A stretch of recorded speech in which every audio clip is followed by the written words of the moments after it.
news update, my brother Tunto Spoon. You want to know what is happening, Moravia Tunto Spoon. Politicians want to make their decision, just Tunto Spoon.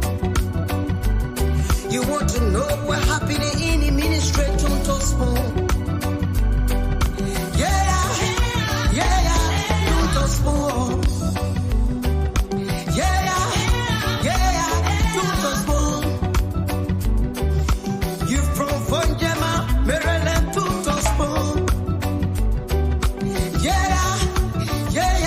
Tunto Spoon. If you eat Cape Graduate, my brother Tunto Spoon. You got a Spoon TV, you got a Spoon Radio, Tunto Spoon. Tunto Spoon. You wanna get a news update, Tunto Spoon. What? Yeah, Rastafari. Kilibamba, kilibamba, kilibamba, kilibamba, kilibamba, kilibamba. What I want? Yes, what you about today? Spoon TV. Spoon. Yes, what you about today?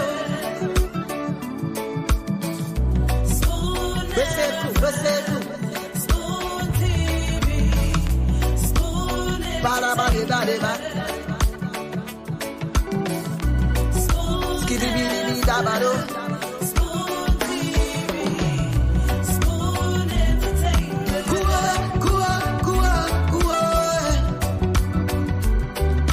Bese kua, kudileo.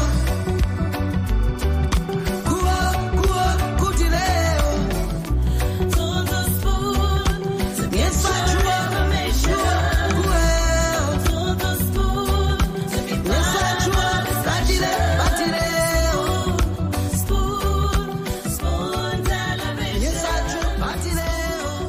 Spoon Television. Spoon Radio Station. Spoon Television.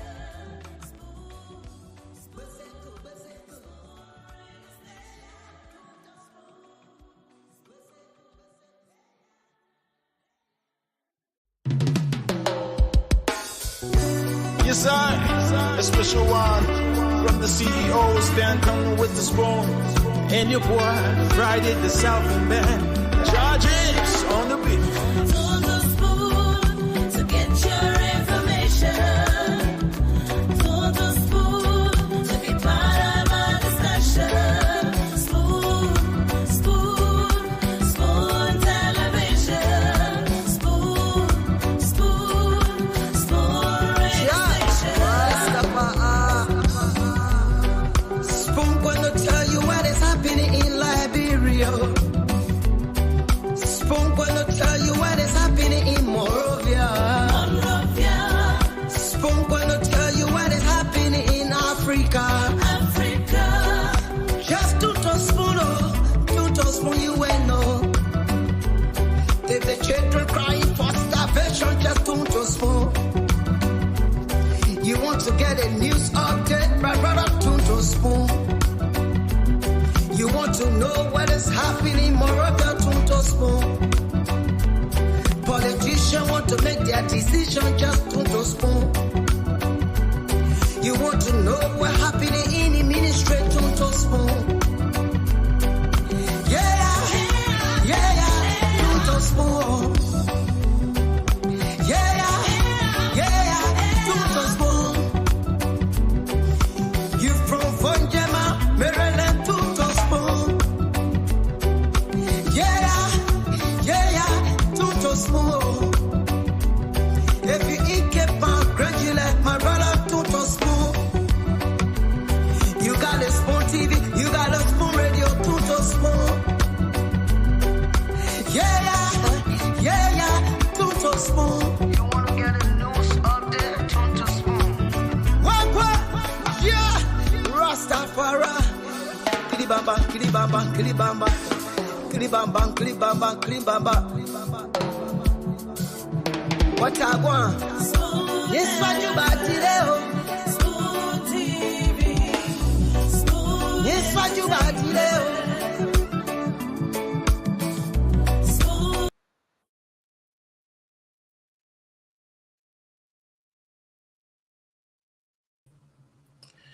Well, folks, good evening and a pleasant welcome to another fascinating edition of the nation's premier platform, Spoon Talk. Well, before we go further, let me welcome Mr. Dwalu, who is still in Liberia, and he's doing everything he can to make sure that the yellow machines arrived safely. And the publication of the president's assets also get to the last person on the farm. Good evening, Chief. Welcome. Hey, good day. What's going on out there in Poland? How's Europe doing? Every time I listen to your president, I worry about you as to see if you're a safe person, but I know you would tell me in Poland it's super safe. Your president is a hardcore man. I Yeah. admire some of his traits, but I think he's making Poland better. But man, we are great. Nelson, since you said enough, you coming in here. Let me recognize some of the people while we coming in. I love the new haircut, Mr. Good Day Flomo. Um, I see John Williams. Thank you, Mr. Williams. Welcome to the show. Kesley Domba, how you doing out there from Top Member? How are you doing out there? I see Daniel Quilpa. How you doing, sir? Welcome to the show. Robert Ingone. Mr. Ingone, welcome. Mommy Esther Tapi Moore. How are you doing? I see Robbie Sayer. Welcome to the show. Up there, I see Ivan Opa that went back very fast. Ivan, welcome to the show. Emara B. Kamara. Yo, why? How you doing, yo? I see Vage Abu Danzo, Robin Seyon. Welcome to the show. Over here, I see UJ Clark. Hey, UJ, it's been a minute, man. How you doing, mama? How's everything out there? I see Myers Montego. How you doing? I see Tammy Weeks, Mr. Weeks, Hemi Nubel. Welcome to the show. Over here, I see Omar Ye Lee, second boy child. How are you doing? Ambassador Wilma, life is good, Barkley. Mr. Barkley, welcome to the show. I see Anthony Dolo, Jacob Franklin Yahweh. How are you doing, Hank Tama? Mr. Tama, how are you doing? I see Joseph Y. Cully Sargent. Mr. Sargent, welcome to the show. Jiboa Conan, Mr. Conan, welcome. I see William Cully, Mr. Cully. Aaron passed away. Aaron passed away doing. I see Ahmed Sharif and Nora Barkley. Madam Barkley, welcome to the show. I see Evelyn Tan in Somerville. How are you doing? Ahmed Sharif. I see Samuel Morba. Young Grober, how are you doing? As you say, do Aminata Diallo, how you doing, my brother? I see Oliver But, Wilson. but Honorable Dwalu, you're not going to call all of these people name No. today. I try to call as much as I can. I'm not calling everybody. But Yeah. people are typically Dr. Francine, welcome to the And show as let's well. welcome Dr. Well, Francis. hello, how you doing, How you doing, James Mama? and Everything. Nelson? Yeah. How are you? They did Yeah. like campaign business to say the more you call it, people need, the harder will vote you. Hey, my man, you got to call as much as you can. You know, I try to do as fast as I can to call plenty of people. Once the people come in early, we try to recognize them. And Dr. Francine, how was your day? I see the African clothes are Africaning. I know. Still not feeling 100%, but it was a good day. We Yeah. didn't do much today besides Mm, housework, mm. but it was a good day. How was yours? I saw the video But you put yeah, up. I actually got invited by this school. I put that in quotation, and I was like a little guest speaker there today. And I just want to talk about that briefly because my heart The was same broken. school we saw. That school you saw, yeah. Oh boy, they invited you to be guest speaker. It can happen all the time, yeah, but sometimes I just don't post them. But I actually went to this little elementary school because the proprietor had been to my place like 1,000 times. I always say, Mr. Dwalu, come over. And I went to the place today and I uploaded the pictures. I just want to show the audience. And if I can talk about it very briefly. Yeah, About it. Dwalu, you have such great skills to be, the guest speaker for a school, but I'll be afraid to invite you because even when you're asking me and you're answering serious, I said, man, he know Dwalu, why Dwalu asking these questions, huh? Yeah. I, but Yeah. I was asking this question because I saw those babies. He said he has about 138 kids that ordinarily would not be in school. Most of these girls are turning 12, 13, 14 years old. They're in second, first grade. Extremely dangerous thing. You saw the facility, Nelson. We uploaded the pictures. Ajik uploaded them for me. As I'm speaking, if you're posting some of the pictures, I would love the proprietor to speak briefly. But I want to speak directly to the education minister of this country. But And Balu, I beg you, please tell our audience a little bit about yeah, the school because I know because I had that background information. yeah. So can you just tell So a let little me bit? let me just say a little bit about the school. It's run by this guy. He out of Bond County. So what happened was, most of the little children in the community were not in school for years and years and years. So first, he set up a study class to help them. Um, but nothing. This is the yard. This is literally the dump part right there. If you're looking at the school, it's located in District Number 3 in the Pipeline community. This place, if you go there, you will cry. Everything. It's not just. It is horrible. There is no other description. This is the kindergarten class, the nursery, they Oh my call it. goodness. When it rains, everything pours into this place. What? We have 138 Liberian citizens. See, most of these girls are in third and fourth grade. They are 12, 13 Yeah. years old. And I know all of the name. In fact, I was so heartbroken. I took 7 of them, and in my daughter's name, I will actually pay their school fee for next year. I don't know whether that's going to help in any way, shape, or form, but it was just one of those things where I sit there and this little school, call it a school, call it a study class, call it whatever. But I want you to understand, in the absence of this place you want to call a school, 138 Liberian children would not be in school. District number 3 representative, I believe his name is Moluba. If you're listening to the show tonight, sir, I want you and I to visit this location and try to find a way.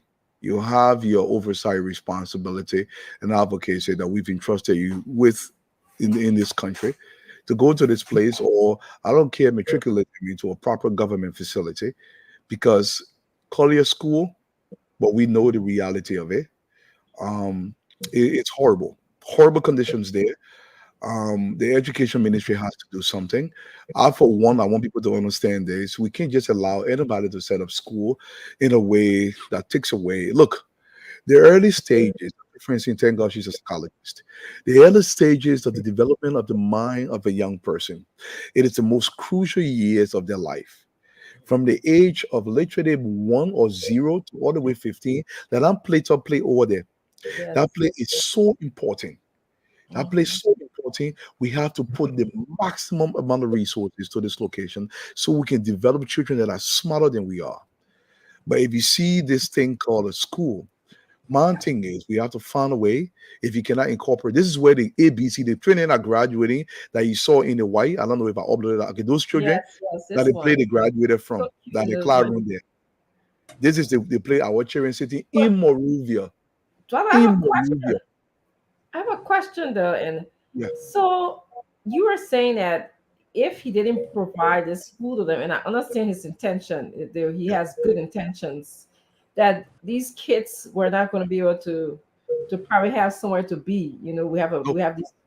So, wow. So there's no other alternative in that there's area. no alternative. Let me say this to you, Dr. Francine. I've visited maybe, I would say, 10, 15 government type schools across the country.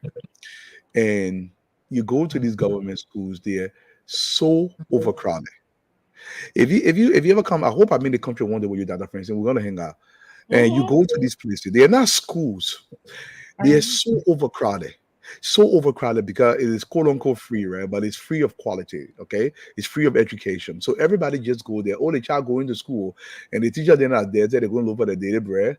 And this thing is it makes your heart bleed. I was talking to my daughter, I went live with her. She said, "Oh, daddy, the girls, daddy, I Oh, won't make 7 of them my friends." So those 7 girls. Yeah. oh, And it was just one of those deals, hopefully God willing she'll be here. And I'll actually yes, take her to the school so she can see yes. them. But the issue I'm trying to say You is raised a great we are daughter. losing, You we raising are a great losing the daughter. next generation. And Dr. Francine, it scares me to my core because the education ministry has to do a lot more. We Yes, cannot who's let it kind of thing. regulating? Yeah, yeah. I wanted to come with that normal passion, but I'm coming to appeal for us to do something as a society. I'm talking about the government arm. I'm not talking about individual people. I'm talking about where we go to these schools where if it's not properly administered, the education ministry can get involved and make sure if we can give this man a helping hand where he can expand a location, he can have proper curriculum, where he can have proper oversight to make sure they're training our kids better.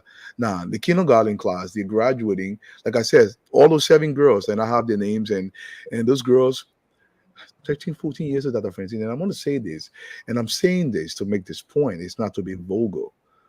In this country, girls as young as 14 years old are having sex.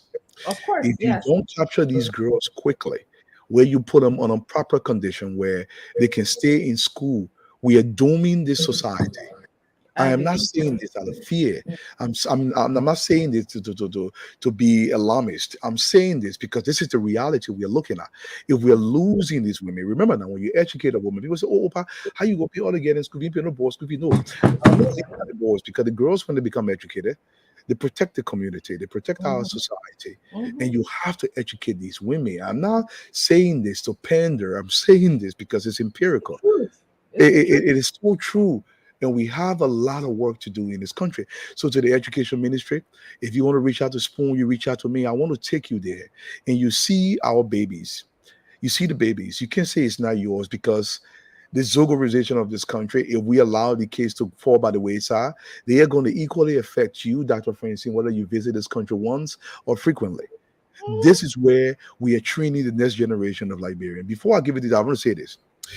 The condition on which you mold the minds of a Liberian child, of any child, anywhere in the globe, this is how they perceive reality.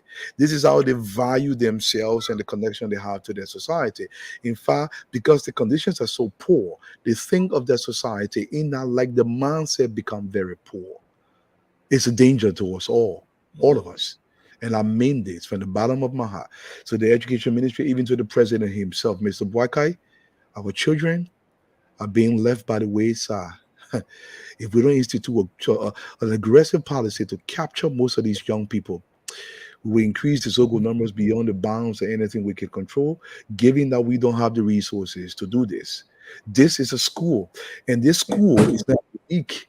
It is rampant across this country, across Morovia. There are hundreds, if not thousands, of such schools scattered all over the place. Okay. This is a danger to us all. The kindergarten class, they graduated about, I think it was the 9 or 10 kids. Um, some of them were 10 years old for kindergarten when they should be in fourth grade. Dr. Francine, when I was 10 years old, I was in the fourth grade because Liberia was on a better condition. How can we replicate that back where a 10-year-old be in the fourth grade? I saw the girls that are 14, 13, 13. It should be if when my daughter was 14 years old. I hate to make the comparison because there is no comparison. But what I'm trying to say here is we're failing as a society. We are failing these children. The education ministry has to do a better job because we are failing massively. And this failure is extremely expensive. I repeat, this failure is an extremely expensive endeavor. If we are willing to have retreats and spend tens of thousands of dollars, I'm not making it about the legislators, but I'm taking, let's funnel this money into these locations where we can build proper facility so the minds of the next generation of the officials, the doctors, the lawyers, the engineers, the plumbers, the carpenters, etc., can be better than we are. But if we are giving them less than we receive, I went to SDA High School in Buchanan. It's not a boast. St. Peter Clara High School in Grand Bassa County. This is not a boast. These were world-class educational system that was comparable to literally anyone in the world. We were made whole. We were prepared properly. In second and first grade, we could read right. We could do things right. And now in 2023, we are digressing as a society because we are not following the money in the direction that will mold the minds of Liberian citizens, our next generation. How can we screw this up so horribly? Dr. Francine, Okay. Thank you. you're muted. Yeah, I'm just emotional. Very rarely am I speechless about situations, but I had a prior exposure to, you know, your concerns in the chat room. And since I saw those pictures, I just have questions in my head like why, why, you know, who's responsible, where I just have a lot of questions. The proprietor spoke for 1 minute. I don't know if Nelson can That. Let's hear that. Yeah, let's listen to the I would have been scared answering those questions that you're asking. I'm telling you, but he has good intentions. Actually. Yeah, he has good intentions. You ready? Don't want to baby small here. What is school name, baby? This school is called Fisher Rescue Team, but under Dancing School System. Dancing School System. So how many children a year? We got about 138. 138, yeah. Yeah, so that in the bed in the air. Yeah. They bedding behind you. Yeah. You play our children again. Sit down. Yes, the nurses said here, the ABC, the K2, then from on our side to go first, second, up to. That who the representative for the district? Honorable Smo Molwa. That what district here? District 3. District 3 here. Yeah. So all the small children in here, how many teachers you get here? We got about 6. 6? Yeah. The children pay school fee? The school fee is very less, but they're not paying. You see, the child, I said it for example, it's $5,500 for the whole year. For the whole year, registration, tuition, everything, sir. Okay. But it's difficult for the parent to pay. So, but to see them going up, it worries me. So most of the children here, if they will not come here, they will not be in school? No. Most of them, no. I started off last year with a study class. Okay. They were not even $5 for study class for the whole 6 weeks. Okay. But we are not able to pay. I just have to bear it to keep them. Looking at them this way, that what I said, then let me get them and put them here. But since I've been coming here struggling with this one, my brother, no way. So what is school need again? They call Fisher Rescue Team, but it's under Dancing School System. Dancing School System? Yeah. Okay. Yeah, so that 138 children in here? Yeah, 138. The school go from ABC to what kind of grade? To 6th grade. To 6th grade? Yeah. And most of the children in here, I saw some small getting over there. Yeah. They're trying to train them. Yeah. Okay, Mr. Dan, thank you so much. Yeah. God bless you. Thank you. So before, I want to ask Mr. Dwalu a question because he attended. I'm listening. If I listen keenly, he talked about organizing study classes last year, and this year he decided to change it to proper school. Right? Well, he said there was a study class before. I think the school been in operation when he told me about 5 years so far. It's like a combination of study class because he said he got sick and tired of having all the children in the community not going to school. Yeah. So when he tried to do, and that place, somebody said the place looked like a pig pen. That place was a chicken coop. He used to raise chicken to that place. That the place he used to raise chicken. So he said many years ago when he bought the 2 lots of that area, he used to raise chicken. There was no horse there. But Maria now get B. That they play now in all the chicken in Gary Banga that they play now, the children in that play where the chicken is to be raised in that play where the children in now.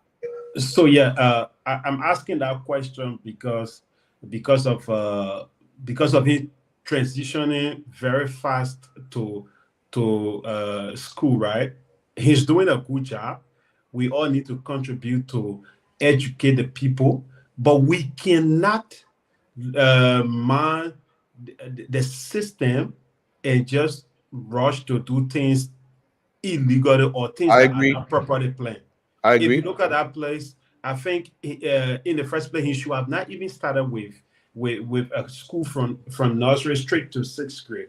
It should have not been like that. Yeah, from my own observation, that I'm very aware, and everyone knows that there are procedures in establishing a school, whether a nursery or junior high or whatever. There are steps you have to follow, and he's not just the only person in Monrovia or Liberia. There are many people who will just wake up in their yard and say, okay, this is my apartment or this entire building is a school, and then they will start to educate people. They will start to educate people there. And I think it should not be that way. We should also encourage them to help the younger generation, but let them do it in a proper way.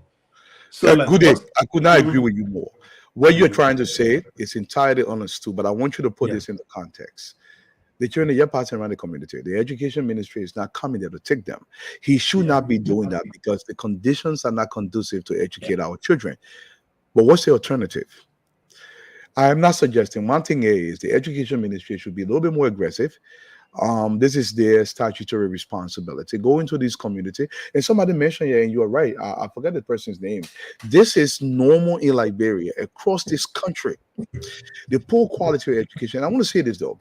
Look, whether you know this or not, most of the young Liberian children that can leave from Liberia and go to America, they can put in English as a second language class. They can struggle because the foundation was so poor. In fact, sometimes the people can say, but you're from English, I can training way beyond. It doesn't mean they're any dumber. It's just because the foundation was not there. And this is something I'm talking about. The modern world. We are far away from that. And we have to find a way to make sure such schools do not exist in the fashion that they exist in. The education ministry, the reason why I brought this to light tonight, how do we elevate this school and make it more conducive and regulate it better with better oversight through the education ministry, or build a massive public school system so the kids can enter school? Or the alternative is they're not going to go to school. I want light shine on this because for me, this is dangerous. This is dangerous. And I'll make this, it's not a prediction. This is normal. Most of those girls that you saw in our picture, in the next 2 years, maybe 3, when their womanhood start to accentuate to a degree that what you guys know what I'm talking about, they could drop out from pregnancy, from etc. Distractions. Exactly, distraction. Thank you, Dr. Francine. And this is not okay. And this is not just here in Liberia. I mean, in Morio, I'm talking about from Nima to Riverside. In fact, the farther away you go from Morovia, the more chronic the conditions. Yeah. So for me, I think just listening to the proprietor of the school, he saw a problem in his community and he tried to find a solution. Correct. The worst that would have ever happened to this case was to have them just around in the community, not going to school, at least not being able to say the ABC in an entire year, which he tried to find a solution for. Yes. And by the way, he's a certified normal time teacher. So he's a trained educator, by the way. I just want to make that point. Yeah, certainly. So I think that was a good study from a study class now to a school. Yes, the environment is not good, but it's better than those kids not going to school at all. Yeah. You know, so I think at this point there's a need for the authority to come in. Yeah. If the Ministry of Education, for example, can come in at this point, yeah, and maybe elevate the school, let it be on put it under the Ministry of Education. You regulate it. He's willing to donate the two lots he have to build a public facility so these children can go to school. Yes, this is how serious he is about this. In fact, he's willing to find a way to see how he can fund this school. He wants to raise chicken in Bond County to be able to sell those chickens, to be able to help the kids. Like I said, his intentions are noble, entirely noble. And this is great. But for the kids and the condition under which they're studying, if they're studying, whether they have books, they have no books, there are no. In fact, you saw some of the pictures. You now see, you post some of the pictures. You see the conditions of the facility. It's a picnic. I mean, it's just what it is. It's sad. It's sad. Yes.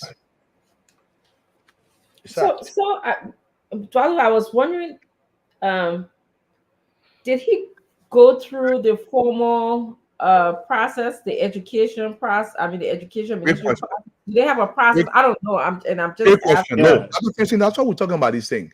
99.9% of the schools in the Republic of Liberia, when they first began, they don't go through the process. And that's wrong. In Dualu Ghetto today, we get one outside room, we put school there. In fact, we put school, we put church there. And then it will run, people will just bring the children there. You got to understand that there is a degree of desperation in this country. Anyway, people say, oh, yeah, you come there. People, you carry the children there. They don't really understand the danger in this. They say, but the child going to school because most people cannot afford it. This is why I believe we have to expand the public institutions, especially. I, for one, don't believe LU education should be free. So funnel the bulk of that money to primary education from kindergarten to 12th grade, massively. Because across this country, in fact, the United Nations gave a report, I believe 3 years ago. I forget the details of the report, but I can remember to some extent overall. It says close to 60% of the young girls over the age of 15 in the country were dropping out of school because most of them were getting pregnant, distraction, like you mentioned. They were not going to school. So when you're losing the female enrollment rate in your society, the society is going to crumble. And equally so, I think it was like 40% of the young men in this country over the age of, I think over the age of 14 were leaving school. They were not going to school. And sometimes we don't understand the ramifications of these actions in the long term, economically as well, societally, economically, socially, politically, etc., etc., etc. And we play with them. And I don't know why we're not rushing like firebreakers in a developed country to quench this fire, because the fire will blaze. We can go to the mosque, we can go to the churches and pray. See, I will pray over my son, God will protect him.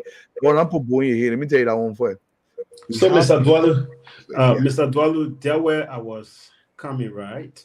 Dr. Richardson just learned that.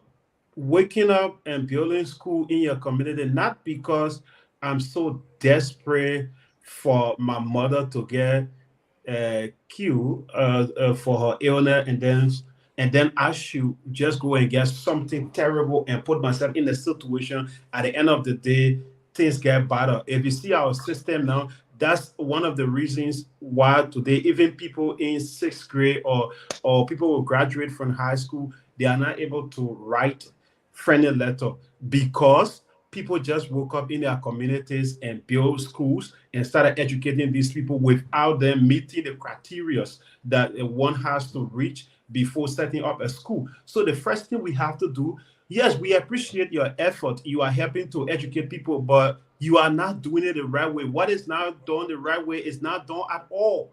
Whatever you are doing, as though you are not doing it the right way, things are not happening, because there's this inspection division at the Ministry of Education. They go around to inspect schools to see even the structural inspection goes on before we talk about the capacity, before we talk about the teachers' capacity. They have to do structural inspections. After that, when your institution is qualified to that, then they will certificate you and then move to the instructors that you have. Like he said, 138 students with 6 instructors. I think I listened to him saying something like that, right? Yeah.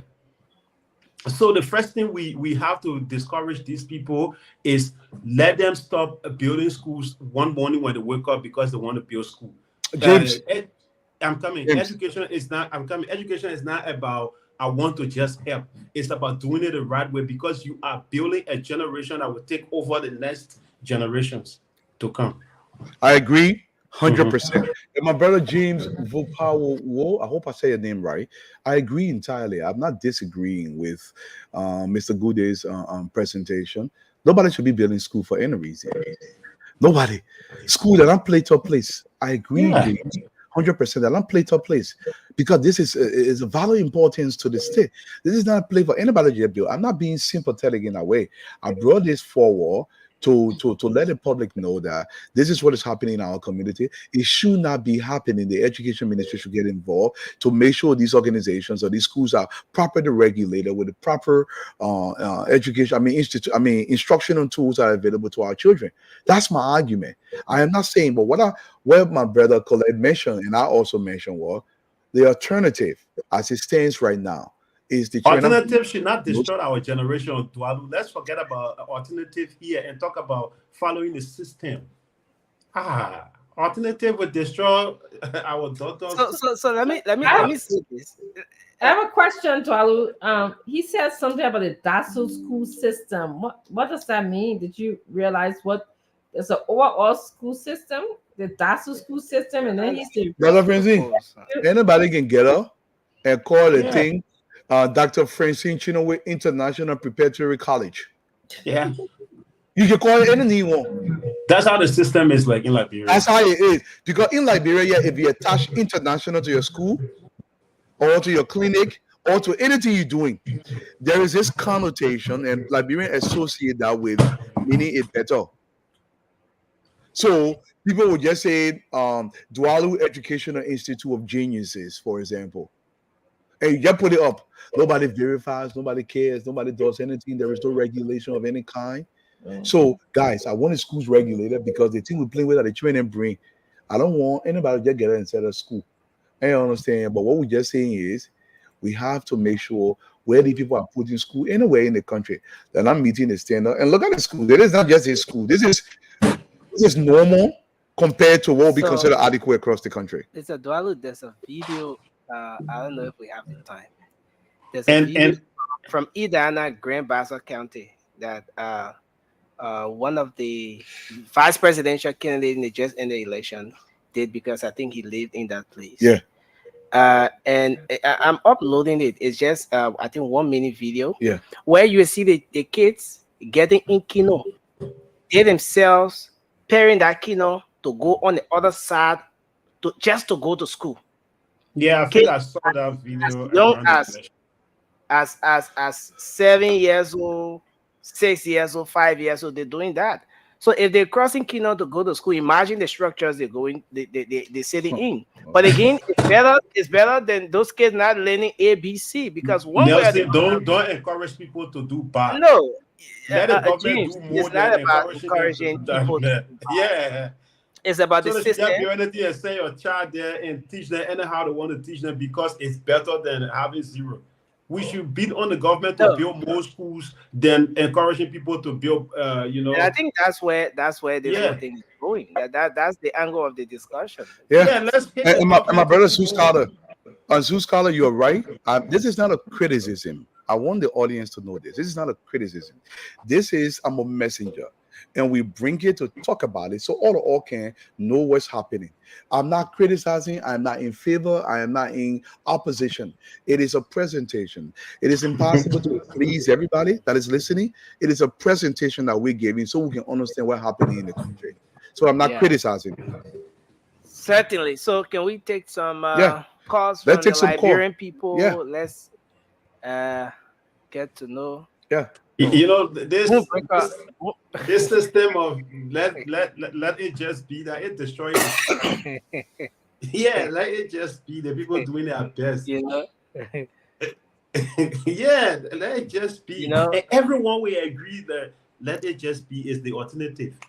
Here or even in Africa, in Ghana, other places, you don't try that thing to just build something. They will close it down. They will close James, thank you, man. James, thank you for wasting our time, James. You in Poland, you even finished the university, you can't lecture us ever let it just be. When you attend the same round school sitting on the floor, I attended Tottenham. Those pictures, though I came late, why you doing that to Richard saying? I attended Tottenham. Yeah, but those pictures, then I feel so bad. I think it was right, and we got to do better. It's just not looking good, seriously. Yes, But getting into the school aspect, I think we have to do that. Like James saying, we got to go through the proper steps. I agree. Right. Everybody will come and say, Mr. Eduardo Public Institute, Mr. Eduardo STEM School. Everybody will say, how much you charge first grader? We'll charge them $500. No, nobody following the Ministry of Education guidelines. Nothing, no regulations. Everybody will do that. So we have to help. I mean, it's a lot. We have to bring the education minister here and talk to her. Yeah. All the small school there. Daughter, the children go to school, the major issue for them to focus and concentrate, nothing to eat. There will be no way to learn properly, if you have to go spend 5-6 hours in classroom, go hungry, come back hungry, and you expect that student to retain anything. It's bad. You grew up in Monrovia, but I don't know much about Monrovia, but in Buchanan, the government schools used to feed the kids. I don't know if they did that in Monrovia. Yes, we used to get the BB color with the all dropping. Yeah. And they call it careful. Yeah. And we used to get all those little things. But at a certain time it stopped, even doing the war. In Buchanan, we'll leave the so-called SDA schools will run to the government school because we're going to get free food. The children will come with a BB donut there. And sometimes we get our research, you go there, you can buy that. So, the government was doing something right. And we got to find a way to get back to that.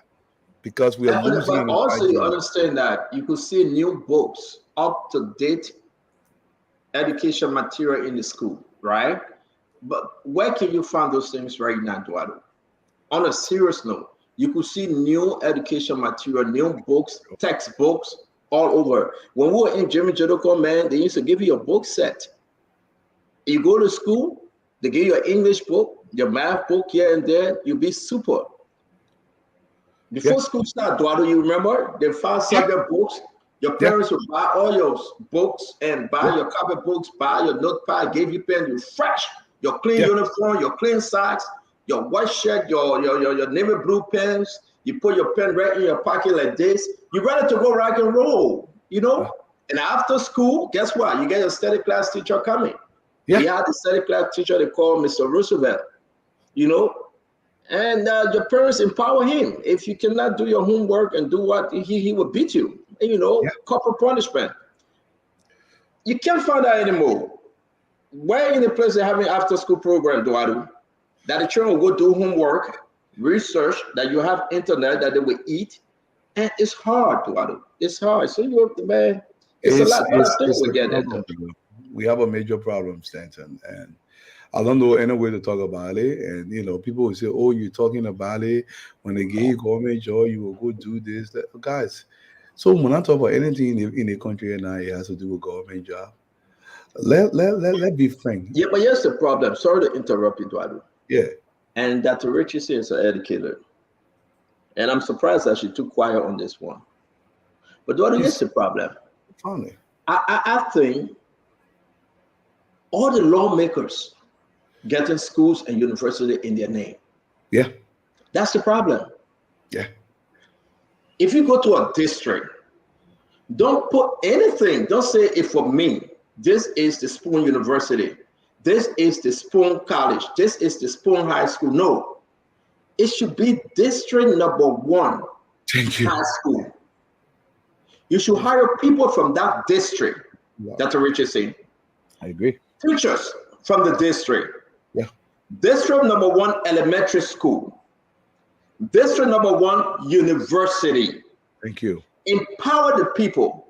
Those that will be cooking, it should be the women or the men from the district. If you go out there to seek and get other resources, it should be the district or the county. But Sir Joseph University. Yeah. Prince Johnson University. Thomas Fowler University. Representative Edwards High School and University. Yep. If they leave, they take away those things from their community, from the district. If they charge you the money, it's not going to the district or the community. The money going in their pocket. Of course. And Liberians should be wise. The reason why the public school students sitting on the floor is because the government lawmakers, your people that you put there, taking those resources to their university and their high school and their colleges. Correct. Don't vote for them. They are not helping you. I help you because I brought university in the county. No. It's in your name. It should be Stephen Thomas Estate District number 5 University. Yeah. And you organize the community leaders and you empower them, and all the money and all the resources go do district work. The people will feel the blessing of the district. But you can sit down and say, district number 5, then you go say, who's district number 5 lawmaker, Eduardo? Oh, Thomas Fala. And the school, the colleges, and everything, the bus system, the gas station, the university. Are you mad? That's what Thomas Fala took everything and he ran to Lofa because he has sucked out of district number 5 and they can't catch him no more. And you have his property there and you continue to vote for him. Yep. And that's the problem. So my fellow Liberians, you got to think. You got to think outside of the box. They are not helping you. Any lawmaker come to you and tell you that I'm going to build a school, but put that school in his name. He's not helping you. Be wise. It's not his money. It's not his money. He's taking away from that district. He's empowering himself financially and his family. I don't want you to say, let's vote for them again because they brought school.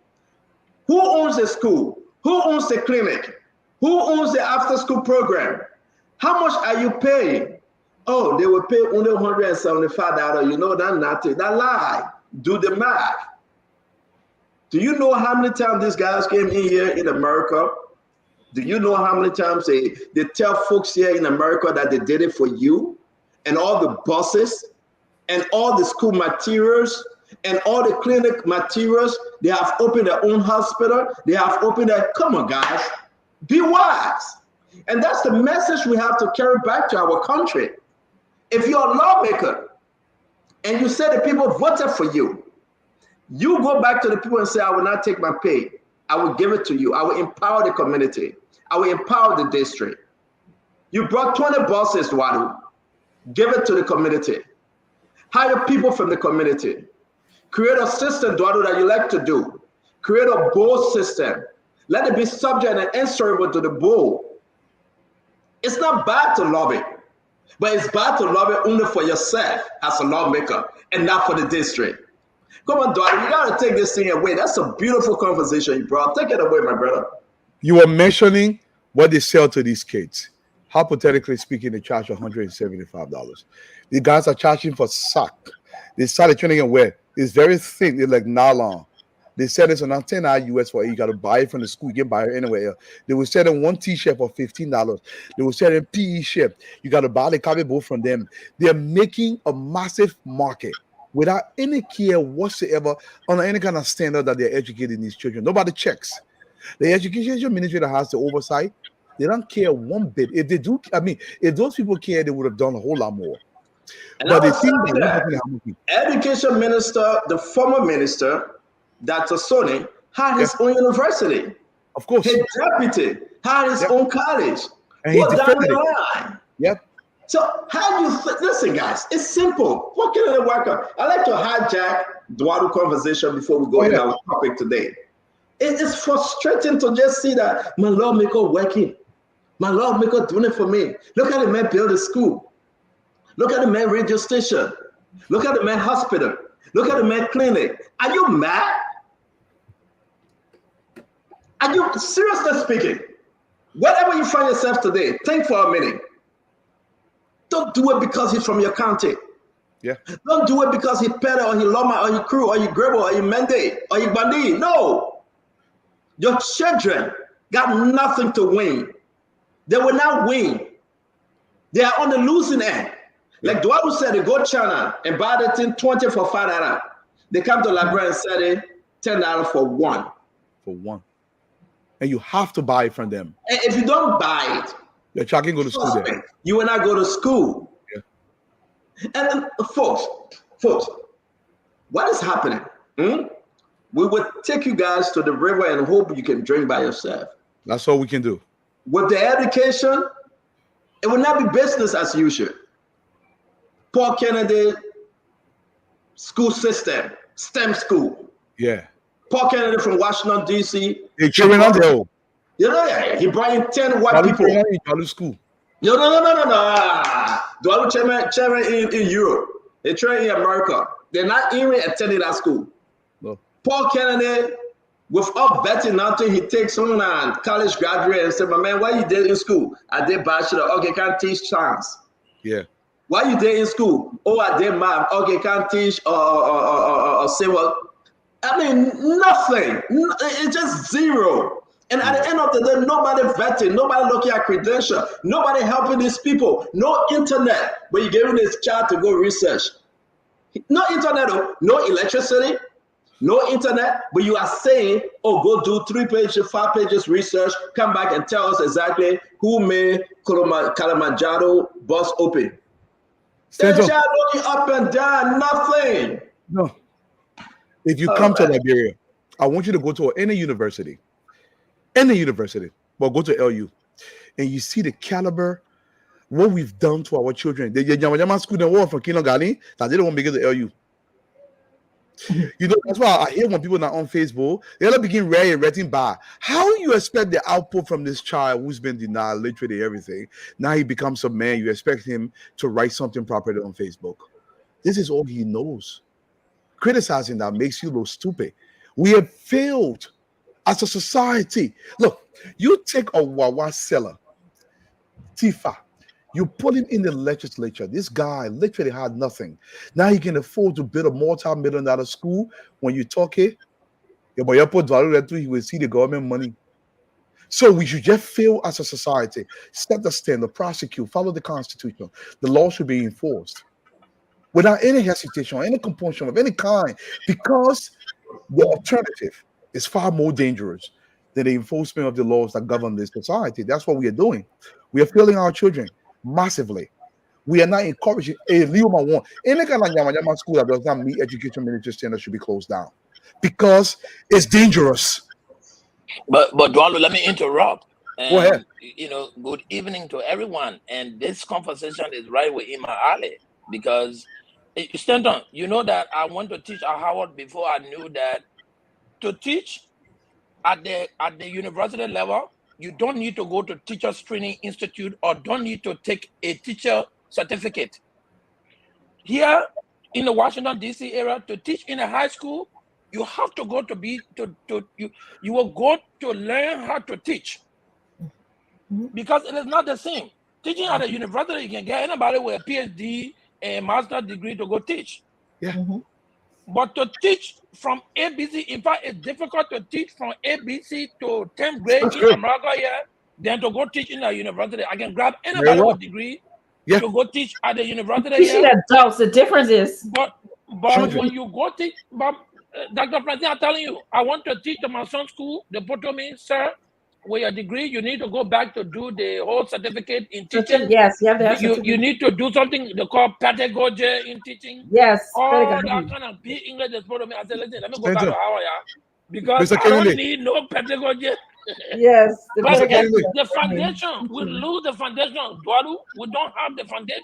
That's what I'm saying. But we have a video. It's important we play this video. Nelson, the video is uploaded. You look at our babies. What we're doing to them.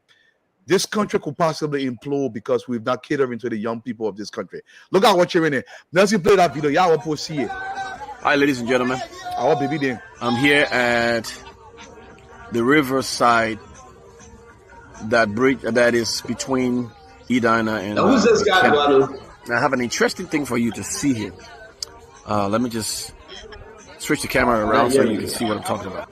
So here at this riverside, we have boats, fishing boats that go across. Interestingly, I've just noticed today, you have students that come across here every day to catch the boat to go from here to the towns and villages across. Now, look here. You have one of the students here paddling the canoe with some of the students as well. And these are like 8, 9, 10-year-olds paddling their way through to across. Interestingly, this is 2024. And we are having this sort of thing happening. You know, kids are risking their lives to paddle across that. I know the strength and the endurance of our kids here. It's interesting to see what they do on a daily basis. Now, I have one kid here that I'm talking to. Call your name again. OP. Obey or OP? Obey. Okay, Obey. Obey, how old are you, Obey?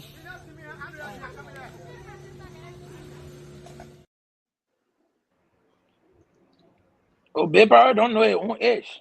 No. Those videos are good. I hope they can take the music from it before we get copyright issue. But we want to know Obey's name and what happened. But you remember, Dwadu, that the president, now President Walker, donated one of those boats over to one of the county to help. That's not in that location. It was in Lower Grand Bassa. He donated something. Yeah, to help cross. I mean, this thing it's all over. It's all over, Dwadu. It's all over. I mean, you can't beat this. It's hard, Wadu. Listen, your passion for this thing, I think it will be important for us to start doing an after-school program and helping schools to empower students to study. When you go study, you got food to eat, and you go back home, you just take by and go to bed. Dwalu, I'm really thinking but that CEO, if that's people, going to be just one aspect of it, though. The thing is you, a holistic issue. yeah, And but let you me tell have you, to. the success standard. You can have the smartest students. If the teachers are poor in quality of standard, they're going to be teaching the student nothing. And I've seen that. So I stayed in Liberia for 7 years. I was able to do a lot of assessment of the school systems there from a personal perspective. I looked at it from the kindergarten community school level and went as far as evaluating the University of Liberia. And at the University of Liberia, one of the things I looked at was their curriculum, because I also did curriculum development at Howard. Stanton, the people are still teaching ROTC, Reserve Officer Training course at the university. Reserve Officer Training course is a mandatory course that most countries that got a link from school to military have in their universities, right? So if you, in the US, it used to be military that every man 18-year-old should do the selective service. It's still Correct. mandatory. Because of that, they had the ROTC as a part of their university curriculum in most of the universities here. So people who did not want to go directly to the military can do schools and do that reserve officer training as a career and then go to the university. Since it was military, by the time you pass, it was mandatory that everybody at the age of 18 do it. Why do we have ROTC in Liberia still on the curriculum and people are paying for it at the University of Liberia? Why do we have that? Well, we want to give special thanks to. So there are several things that have to be rewritten and readjusted. And one of the things that we need in Liberia is a human resource development plan, but also a national career track. Most of the people who go to school in Liberia go to do accounting, economic accounting, management accounting. Is that what our country needs? Does the country need all the accounting and managers now? Yeah. Thank you for special thanks to Alexander Gonti. He made that video. Special thanks to everybody for that video. I think he was the VP to Appleton, right? I'm not sure. Yes, I think he was a VP to Appleton. Yeah, he was. They call him Alex. Thank you very much. Paul Kennedy, your idea to speak. We're going to bring in Councilor Cephas, who is going to come and spend some time with us, a few minutes. I don't know if he's coming to talk about Justice Minister again. This guy and the former Justice Minister, they are 5 and 6. I don't know. Then we're also going to talk about the President Asset publication. We're also going to talk about the airdrops of yellow machine, F-moving machine that is coming through the port. What you call it, airdrop? Yeah, it coming bit by bit now, small. The whole thing out in here. Big boy. Why I get to you? I talk about then you say, yeah, but it coming small. We're gonna have Mo Ali who will be joining the panelists today to discuss national issues. We're also going to talk about Jeremiah Kuhn, man. Declare his publish his asset. So now we have President Bwaka, Jeremiah Kuhn pro tem. But we got a big news from reliable sources. Fonati Kofa, the speaker, this coming week will make public his asset. He will, put his asset out. He have declared his asset, but he will publish it this week. So everybody is coming in line. And, because the president has set a good example, everybody followed suit. So for that, about Wednesday or so, anytime this week, he will publish his asset. So whoever out there, we will ask you to please do the same. It's good for the country. Now we can argue, we can talk about what is in your asset whatsoever. The richest man in the country right now, as per his asset declaration on Musability, Musability is the richest man. That's a whole different conversation over there. And I also want to say happy birthday. Can you find Ben that you a picture? We're going to wish Ben that you a happy birthday. Today is his birthday. The Vice President, he paid Ben that you a visit. And he And that was very welcoming. And he shook hands with Ben your children and including Costa, and that was a warm visit. Want to say ALP political leader Ben Ayure. Huh? In the same sentence? What you mean? He should be that you each here, including Costa. What are you trying to do to me today? Yeah, as you call you.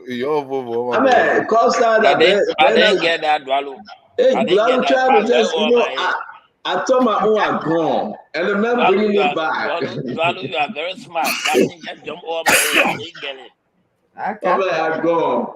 But man, that the man that the man political father. So I don't know how you want me to say this. Your body you're looking for? When you say you show Ben Ayure, it was included. It's implied. Why you gotta say including Costa?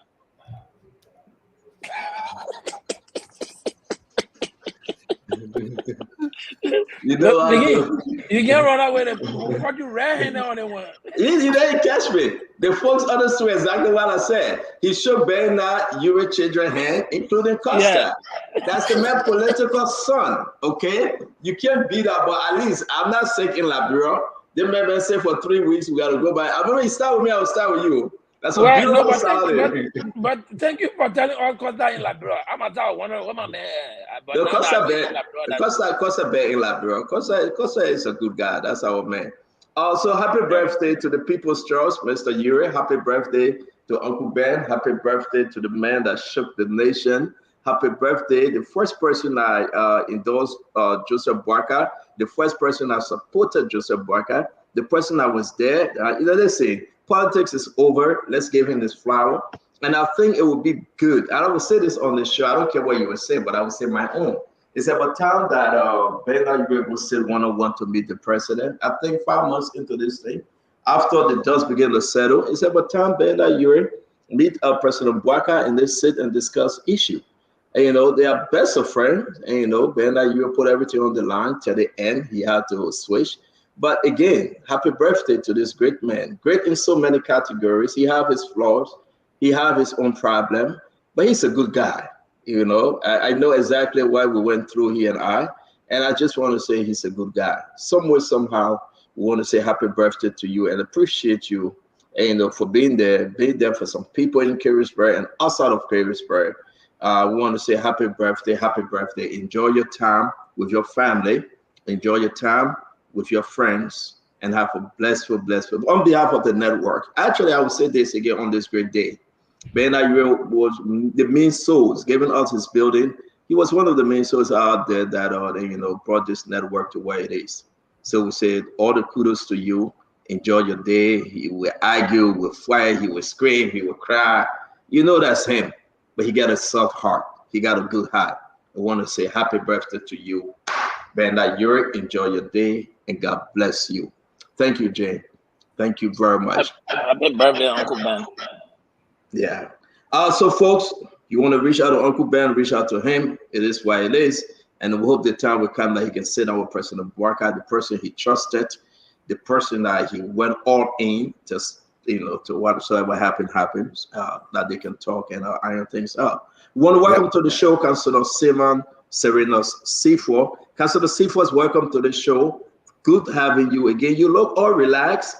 You look all, it's like you're losing weight though. Are you okay? This is trying to train to,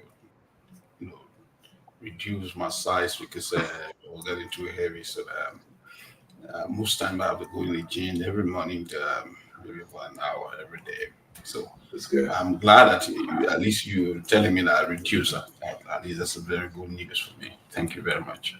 You're welcome. Seriously, I'm very observant. Again, you're looking real sharp. You're looking real good. It's good to have you. We're going to keep you as long as we can. Don't forget, Mo Ali is coming. Asido is coming. And all the good people are coming to join us today. We're going to be having a foreign show. Folks, please do us a favor. For God's sake, just share the show. Go on your TikTok, on your Instagram. Go on your WhatsApp, on your YouTube. Just go somewhere on Facebook and share the show. Let's talk Liberia. Let's think Liberia. Let's love Liberia. Let's just appreciate the goodness that we are receiving. 285. F moving machine. Come on, folks.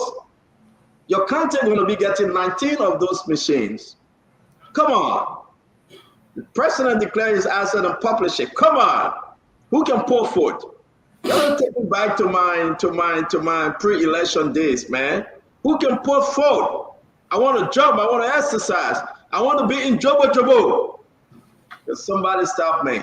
The counselor, the man from the War and Economic Crime Court, the man from for International Court, the Hague, the man from all over, the man that holds the Constitution as a Bible. Counselor, former SG, the man that arrested Alexander Cummings and brought him to court. The former SG that stood in court and tried to make Alexander Cummings to be guilty. The law-abiding citizen of the Republic of Liberia. Councillor Seaman, Serenus, Cephas. It's all yours, sir. Thank you. Let me make a correction here, statement. The Solicitor General does not arrest people, it's the law. The law is law because it's the law that arrests people. And crimes in Liberian Constitution, all crimes are committed against the state. The Solicitor General is simply an agent. So, assuming that there was a Solicitor General, and then a crime was committed against the state, the Solicitor General act pursuant to that law. So I personally did not arrest Mr. Cummings. Personally did not initiate a crisis between CPP collaborative group. Can we get a mic closer, please? Nelson, can we get a mic closer, please? Yeah, Can you hear me now? Yeah, it's kind of better now. Thank you. Okay, I'm saying the law is created in such a form and manner that the Solicitor General does not arrest people. It is the law that arrests people. Because all crimes are committed against the state, and the Solicitor General is an agent of the state. He acts for on behalf of the state. The state is the principal. So if Staunton commits a crime, and it's a violation of the law, and the law would arrest Staunton, not the Solicitor General. He will only be acting pursuant to the law. Having said that, I was never a member of CPP. I didn't know how the crisis started. That's not the object and purpose of my being here tonight, but I just want to make a clarification. Mr. Cummings was never arrested by me. He was arrested by the Lord, and he collaborated and cooperated with the law. He's a law-abiding citizen. I respect his opinion. I respect him as an elder statesman. I love his approach, and even the current president was my witness, was a material witness of the state. So these are two brilliant individuals that I had an opportunity to engage with. Even on the cross and on the direct, it was quite an exciting moment to see statements, being directed by the Solicitor General. So I was in the one, it was the state that was acting in that direction. I just want to make a clarification. Thank you. But be that as it may, tonight you will see the best of me. You will see how articulate I am and how I sometimes present my argument outside. So today, there will be no emotion, there will be no name calling. There will be issues, and any question you have, you can raise the question. Again, I'm here on this show to make a passionate appeal. And I think without calling name, I think it was a daylight robbery against Mr. T. David Slower and Ibrahim Mohammed Kamara. I think, and if the argument was or is that the diamond belongs to the government of Liberia, the diamond should be in the possession of the state while the matter is in court.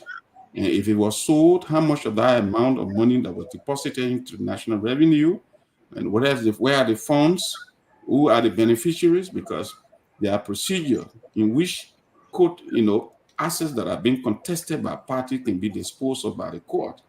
Now, the matter can be in court and you secretly sell the diamond and you are not in possession. So I think the question that we should be asking the state is, where is the diamond? Because if there is a contest over a property between two persons, one person has to be in possession. But as it seems to me now, neither the state nor the complaining party is in possession of the diamond. So where is the diamond? I think those are the critical questions that we should be asking. And if the diamond was sold, How much of that money went into government revenue or placing escrow account? Today, I'm not going to call name. And this is how I want to start my argument. Thank you again for giving us the opportunity. The Omer is sick. Omer David Sluwer is extremely sick. He can't even walk. He needs money. He needs his diamond. A diamond worth about $12 million was stolen from him under circumstances of people using their offices, their connection, and close proximity to power. This has to stop. Now that we have a government in place that is responsible, that subscribe to the rule of law, I think it's about time that some actions be taken. All of us should be asking questions, because the man who is at the throne in the hem of power respected the law and submitted to the authority of the law when he was called upon a subpoena to serve as a witness in the matter. So he knows exactly how he feels. That's just all I want to say today. Councillor, it's good to have you. We always bring you on Saturday or Friday to keep us up to date. So where are we? Because we do not want to have you here for too long today. A lot of people hearing you. Where are we right now with this whole issue and the court? The matter is on appeal. They announced an appeal. They were superficially came with working and announced an appeal, and there was their attempt that before the matter get to the Supreme Court, I will be there. You saw the wheeling, dealing, and what went on. However, the matter is on appeal. We did everything that we have to do within our power, and we're waiting to be able to get an opportunity to be heard. But what is shocking, because we're getting, this is Liberia. You heard it the last time from the former Minister of Lands and Mines. And he said they sold the diamond for, I don't know how much, 900,000 here and there. Why the matter was in court. And they divided the money. He said, I heard it from you. I heard it on the radio. But the matter is in court. How can the matter be in court and there's a context over the diamond? Then you say the diamond for the government library, then you sell the diamond. So if you sold the diamond, my question is, what is the amount that you put into the government revenue? Because any property that belongs to the government of Liberia, when it is sold, the proceeds of that sale will go to the government revenue. I think these are questions that you have the biggest platform in the republic. Those are questions that we need. We answer the question, but my question to you the counselor, you and our dear friend, the other counselor. Yeah. Well, what's your message? Thank you very much. Well, so it's up for who put it on appeal? You? No, when they were beaten badly, first they came to court. I was on the other side before, and I know the other theatric when it comes to prosecution and defense. They came with all the kind of things, and they came against us, and they filed so many frivolous actions, and they were defeated. Then the argument they raised was that, look, when you have your diamond, when you have a mining claim, and when you are mining when your license expires, so everything you find belongs to the government of Liberia. And they raised that, and the judge simply laughed, because there were other precedents that show that people who were operating that found even bigger diamond, all they did was that they pay their delinquent fees, and they pay for the time when they were operating here and there. There was never any confiscation order. There was never any seizure under the pretext that it belongs to the government of Liberia. So the judge gave an example. He said, if you acquire a driver license, you see the ruling, I will share the ruling with you. You say for a vehicle, and you're driving the vehicle, your driver license expires, the vehicle does not belong to the Republic of Liberia. The judge discarded the entire argument raised by the state and said, I wonder in the 21st century, he said, I wonder in the 21st century how a team of prosecution or lawyers from the government of Liberia will raise such an argument before a court of competent jurisdiction. On that basis, the argument was dismissed, and they ruled against them and gave them time and ordered the sheriff of the court that it should place the clerk to place a writ in the hands of the sheriff to be served on the Minister of Lands and Mines to produce the diamond to the court to be turned over to the owners. And the court position was clearly based on a report that was commissioned by the Minister of Justice and Attorney General. In that report, there were two fundamental questions that he presented. The first question was to establish the origin of the diamond. Two, to establish the ownership. The team of investigators made of so many line ministries, including the Office of the Solicitor General, went to Smithtown, investigated, and established the two conditions. One, that the diamond came from claim 12F and Smithtown and belongs to T. David Stewart and Mohammed Kamara. Second, that was the ownership. The second was that it came from Smithtown, because the question was establish ownership and determine the origin. So the origin and ownership was established. Now, in the absence of any further investigation, when they recommended that the diamond be turned over, the Minister of Justice then went and wrote a letter dated 5 July 2023, in which he relied upon Article 22(8) of the 1986 Constitution and said, under Article 22(8) of the 1986 Constitution, when your lesson expires or your days expire, and then automatically anything you own belongs to the government, especially when it has to do with natural resources. But Article 22(8) is different. It talks about ownership of property, joint ownership of property with Liberian citizens, not Article 22. It does not talk about illegal or confiscation or seizure of private properties, because even Article 24 of the Constitution lay out the basis as to how property belonging to private citizens can be taken away. Okay. So, yeah. Yeah, Councilor Cephas, man, thank you for explaining. At least people get to understand. But before I forget, I want to wish Honorable Bernardine Yuri happy birthday. I believe he's one of Liberia's industrial sons. I'll continue to do what you do, sir. But I want to say this, though, Councilor Cephas. Before I get into the diamond questioning, when you first began your conversation, you did say, now that we have a government that respects the rule of law, was that an implication or an insinuation that the previous government did not respect the rule of law? No. For example, let me tell you, at a certain point in time, there were questions that were being asked. And those questions were, sometimes, where is the government? Because it's not that there were no respecters of the law, but there was some casual behavior which clearly suggested that people who were in certain key positions were not serious, especially when it comes to the enforcement of the law. For example, let me tell you the situation. There were too many incidents that took place that I personally had different view of. And many of you know, for example, you know that let's look at, for example, the issue of the drug case, the $100 million drug case, right? The narrative provided by the Ministry of Justice was that the people that were arrested were the one who imported the drug. They went to buy their own drugs. Now, somebody should be insane to accept such narratives. If you import your own goods into the country, then you go buy again. But when you look at the evidence presented, you will notice that there was somebody who was the importer and the bill of lading was in the name of somebody. They were afraid to go after the person. Even the police report that was written, the police report indicated some degree of inconclusiveness, because it indicated that there were certain areas they were prevented from going, according to the police report. In the indictment, count 23 of the indictment, count 23 of BRH and Abiyadi is in count 23 of the indictment. And in count 23 of the indictment, single out who was the importer of the drug. Okay. Yeah. All right, Councilor.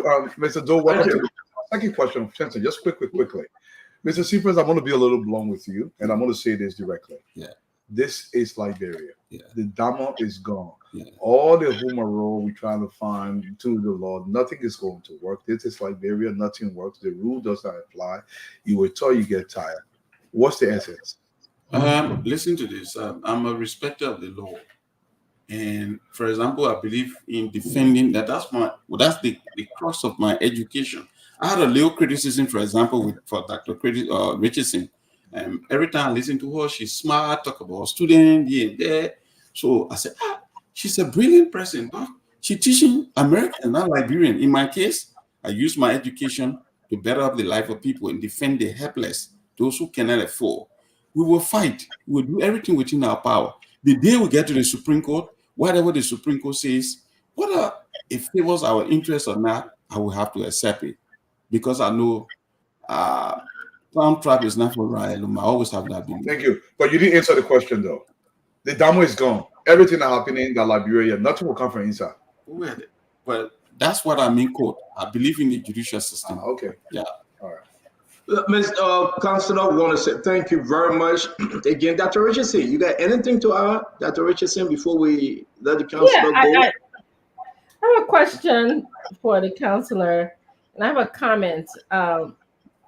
Counselor Sifa, I believe that there will be a day where you will definitely say that the crimes that you said that you were prosecuting Mr. Cummings for were not egregious enough, as you had spoken about before, for him to have been led to court. You said that. And I hope there'll be a day that you will continue to repeat that story where Liberian children will be able to learn from you. My second question, I know you didn't come here for that, but my second question to you is that we know the diamond is gone. That somebody said it was sold, okay? And it sounds like you want receipts from the LRA to show that these people contributed to the revenue services of Liberia. That's what you want. Is that what you want? No, this is not what I want. For example, while I'm in court, I've written the former Associate Justice of the Supreme Court, and I am working right now. I've written the Minister of Justice, Attorney General, and asked a series of questions. And one of those questions has to do with if this was this, let this be this. If this was that, here and there. Now, the question is, when a matter is in court, then I'm answering your question. When the matter is in court and there's a context over a property, it has to be in the custody of the court or in custody of one of the parties. If the matter is in court, and while the issue is being determined by the court, if you dispose of the matter, that's purely criminality, because you know that you don't have a standing, you don't have any right, you will not prevail. So if the dama was sold while the matter is in court, and you claim the dama was for the governor of Liberia, the court can determine that, the court can dispose of that. So I don't just need, for example, I need a receipt here and there. There has to be some degree of culpability. There's a criminality. The court has determined. The court has determined that the dama belongs to us. Now, when you announce an appeal, that appeal serves as a supersedious to the proceeding down there. So we went up. So it means we're starting a new one, go up and using the Brownie Samuka case. The Supreme Court said, when you announce an appeal, it stays every other thing. So when we get to the Supreme Court, we argue. When the court determines that, then we'll know exactly where we're heading. So you want someone to be held liable? You believe that someone created a criminal offense and that it should be held liable? I think because and in the coming months, in the coming day, you will hear more about criminality, about certain individual, people that will learn oppose and critical issues, and you got to know about that. And those things are unraveling by themselves. It makes sense. This is what one you're of saying to me, Counselor Sifa, it makes sense that if somebody did not abide by the law, they should be held liable. And everything that you said, it makes sense to me, honestly. I said that. Now, when you were talking about, I said, Cummings' crime were not egregious enough. Yes. Correct. You said that. You wrote that. Yeah, because Section 10.6b of the Criminal Procedural Law lay out the basis upon which how a complaint should be prosecuted. Yes. Yeah. Thank you. We got to go, Dr. Richardson. Thank you, Councilor Seaforth. It's good to have you as always. We know we'll have you again, Dr. Richardson. The time is up. This is exactly why I don't feel like talking. I feel like forcing there. I don't feel well. So I want to say thank you. You have asked 4 questions. We got to go, Dr. Richardson. No, but I was still talking. You cut me off. I want to say thank you for the time. Thank you, Dr. Richardson. Yeah, I want to say thank you for the time today. I look forward again. I want to stop here, and I wish you all well. Let me say happy birthday to Mr. Yuri.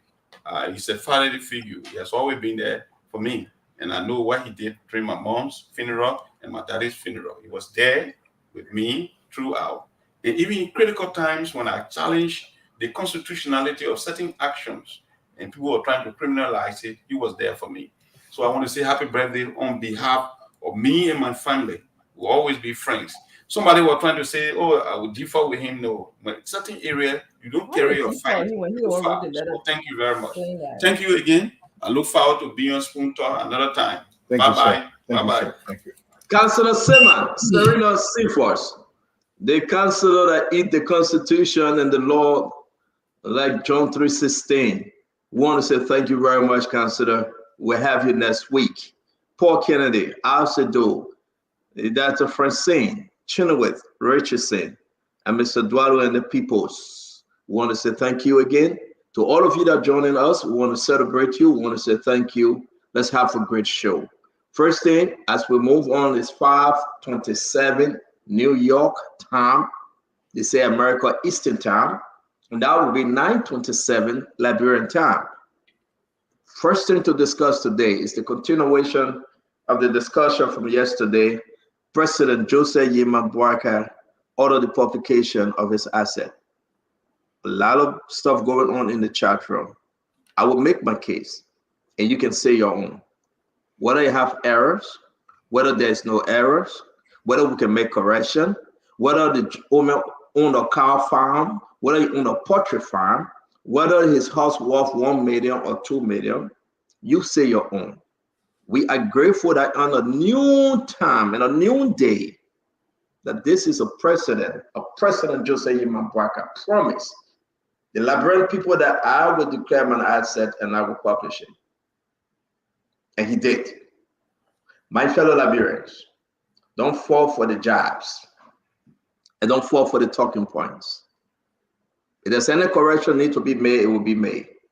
But appreciate the fact that this president, you call him the old man, you call him JMB, you call him Keke, he declared his assets and he published them. Celebrate this day. For 6 years, we have not seen a leader. We'll also celebrate Jeremiah Pancon, who just sat back and said, you know what I'm going to do? I'm going to wait for my president to declare his asset. And make it published. And he did the same thing. Let's celebrate Yomdi Kanga Lawrence, the Pro Tem. Seriously speaking, we can disagree on the issue, but gradually they are setting good example.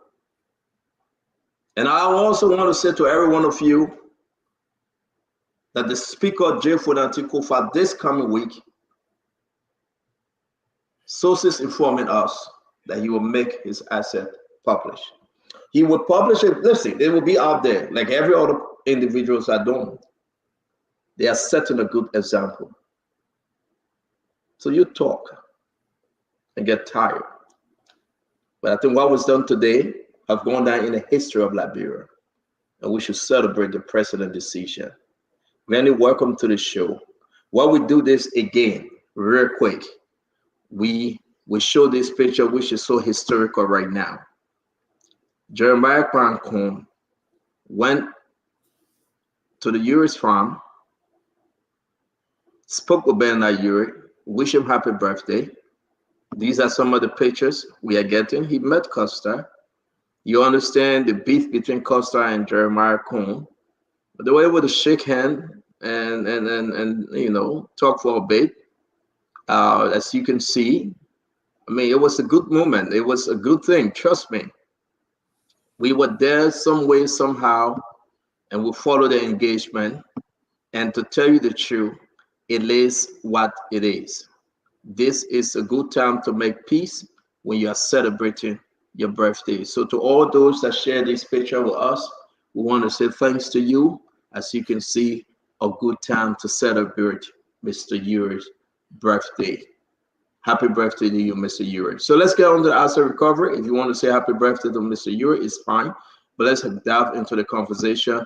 And I want to say, Dr. Richardson, you have anything to say or you have said your piece? Let's start the show, man. I have nothing to say. You know, people want to visit another politician to celebrate his birthday. I guess normal day in Liberia, but I have nothing to say about that. You got anything to say about the asset recovery? That's what I'm asking.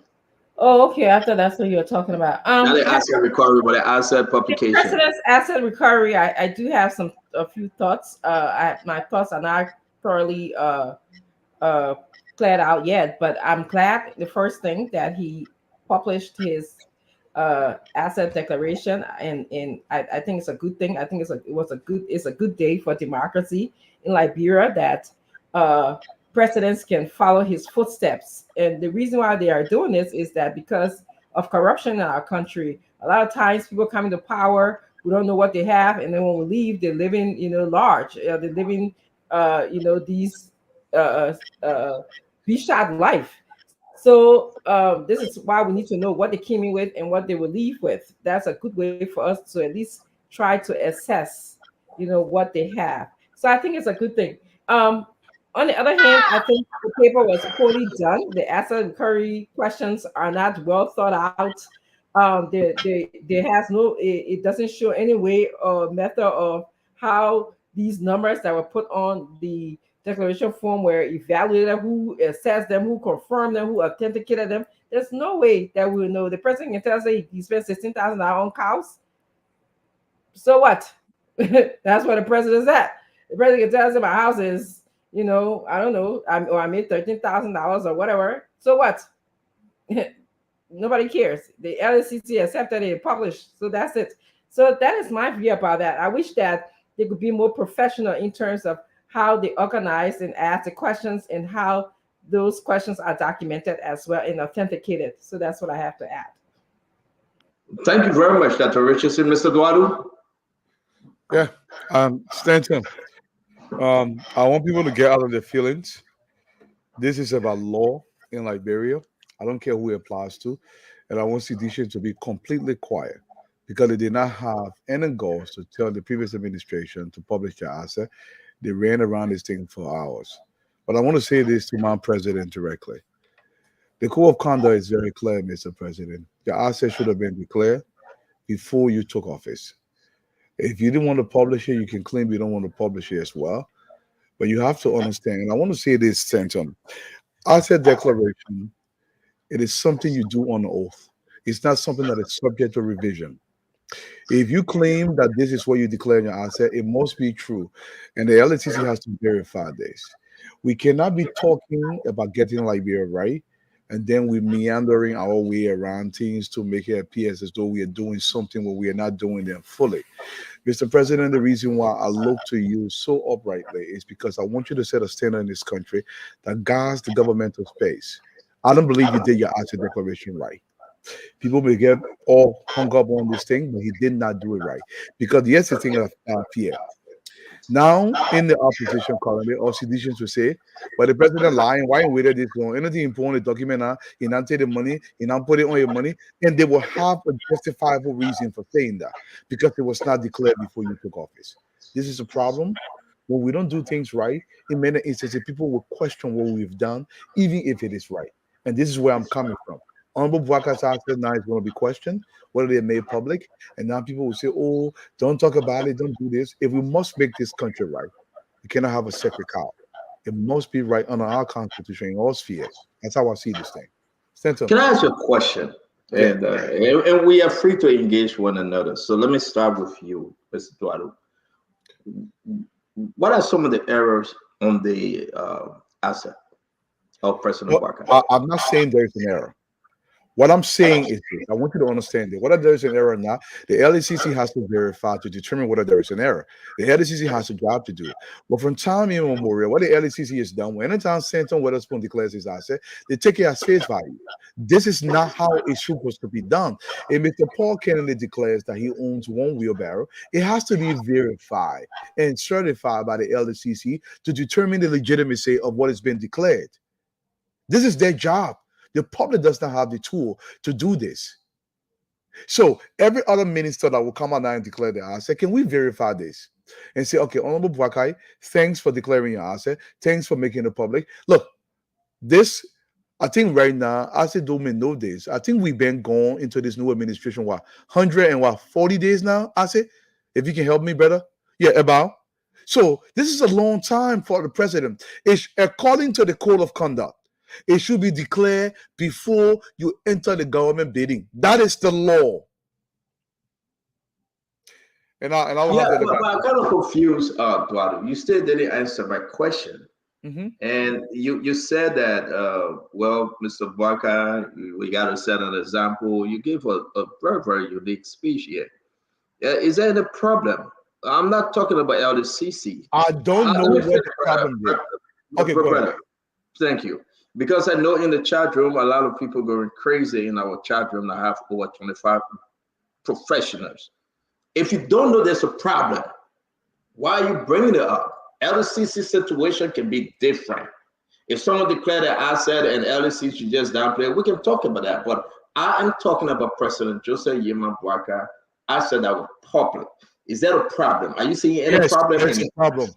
What's the problem, Eduardo? Thank you very much. Let me say this to you.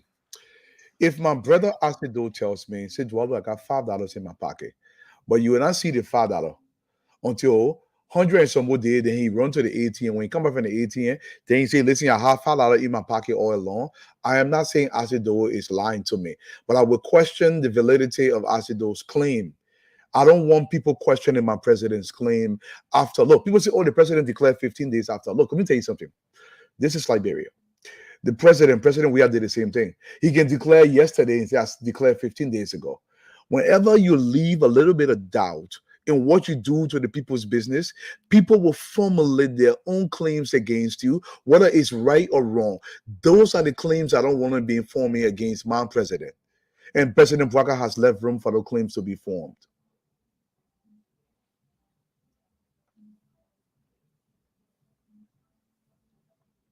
And Dr. Francine, I think you can. I'll go. Paul Kennedy next, right? I think Dr. Francine spoken.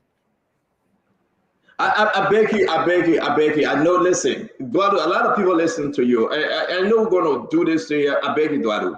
You're not adding anything up to me, and I really need to understand. You are blaming LDCC for not verifying the president asset. You are saying the president asset document is in error. I mean, connect something here for my own understanding. Okay, let me carry the ABC. Let me carry the ABC. Just do it a simple ABC. Yeah, that'll go back and forth. ABC. Yeah. The Liberia asset declaration law. Is it true or false that you have to declare before you enter the office? True or false? You must continue. All depends on position. It is true. You must declare before you enter office. True or false? Did President Bwaka declare his asset before he enter office? True or false? So you must continue. Oh, so you said you don't know what's wrong. I'm telling you what is wrong. Yeah, I want to learn from you. I want to hear your argument. What is wrong is President Bwaka did not declare his asset before he enter office. That is against the code of conduct. Number two, President Bwaka claimed he's making his asset public as of yesterday. This is over 100 days in office. It leaves doubt as to the claims on the asset, whether they are accurate or not. The LSCC has to come and say this is accurate. So the LSCC, and again, guys, let me bring you in because I said just shaking his head, but I disagree. I would say this though. Folks are coming out and say, Eduardo, you are in error. That's fine. Okay. The date in which President Bwaka declared his asset, nothing saying to anyone, nothing whatsoever, saying that anyone should make the asset published within certain time frame. It's not. Wait. It's not. It said you should declare your asset. No, let me go to asset and opportunity. No, you can't say that. No, because you're in error. Is there anything part of LDCC that you must? President, we are declaring asset in the zone bush. And President Bwaka claimed that this was not okay. He cannot do the same thing after he takes over. That is my issue. Yeah, but your issue is not the law, Eduardo. That is your issue. I respect that. But if the president took 4 months, 5 months to publish his asset, you cannot sit here and tell us that because of that, the president is in error. Show me the error. Morally and socially, he's in error. Let me tell you something. Law is not something that's just written in the book. Morally and socially. So now our law in the country that moral law and social law. Listen, that if you yes, there are then you'll be laws. guilty. There are social But you laws. are saying the president should be guilty because he took 5 months to publish his asset. You Because are wrong. he himself claimed that you cannot claim to declare your asset and not show it to the public, and he do the same thing. Okay, all right, let me leave you alone because the big guys okay. Let me bring in Paul Kennedy, and folks will be bringing more Ali to join the show. Paul Kennedy, talk to us, man. I listen. I strongly disagree with my brother Eduardo on this one, but that's his opinion. Talk to us, Paul. Yeah, thank you, gentlemen. Good evening to the Liberian people and our colleague on Spoon. You know, I had a clear concern about the asset declaration. I want to first of all begin by applauding the president, you know, by living up to his commitment that he was going to declare his asset and he was going to publish it. My thing with the asset declaration, and I've declared my assets twice. Both times I ran for Senate. I declared 2 of my accounts here in the U.S., my account in Liberia, my farm, and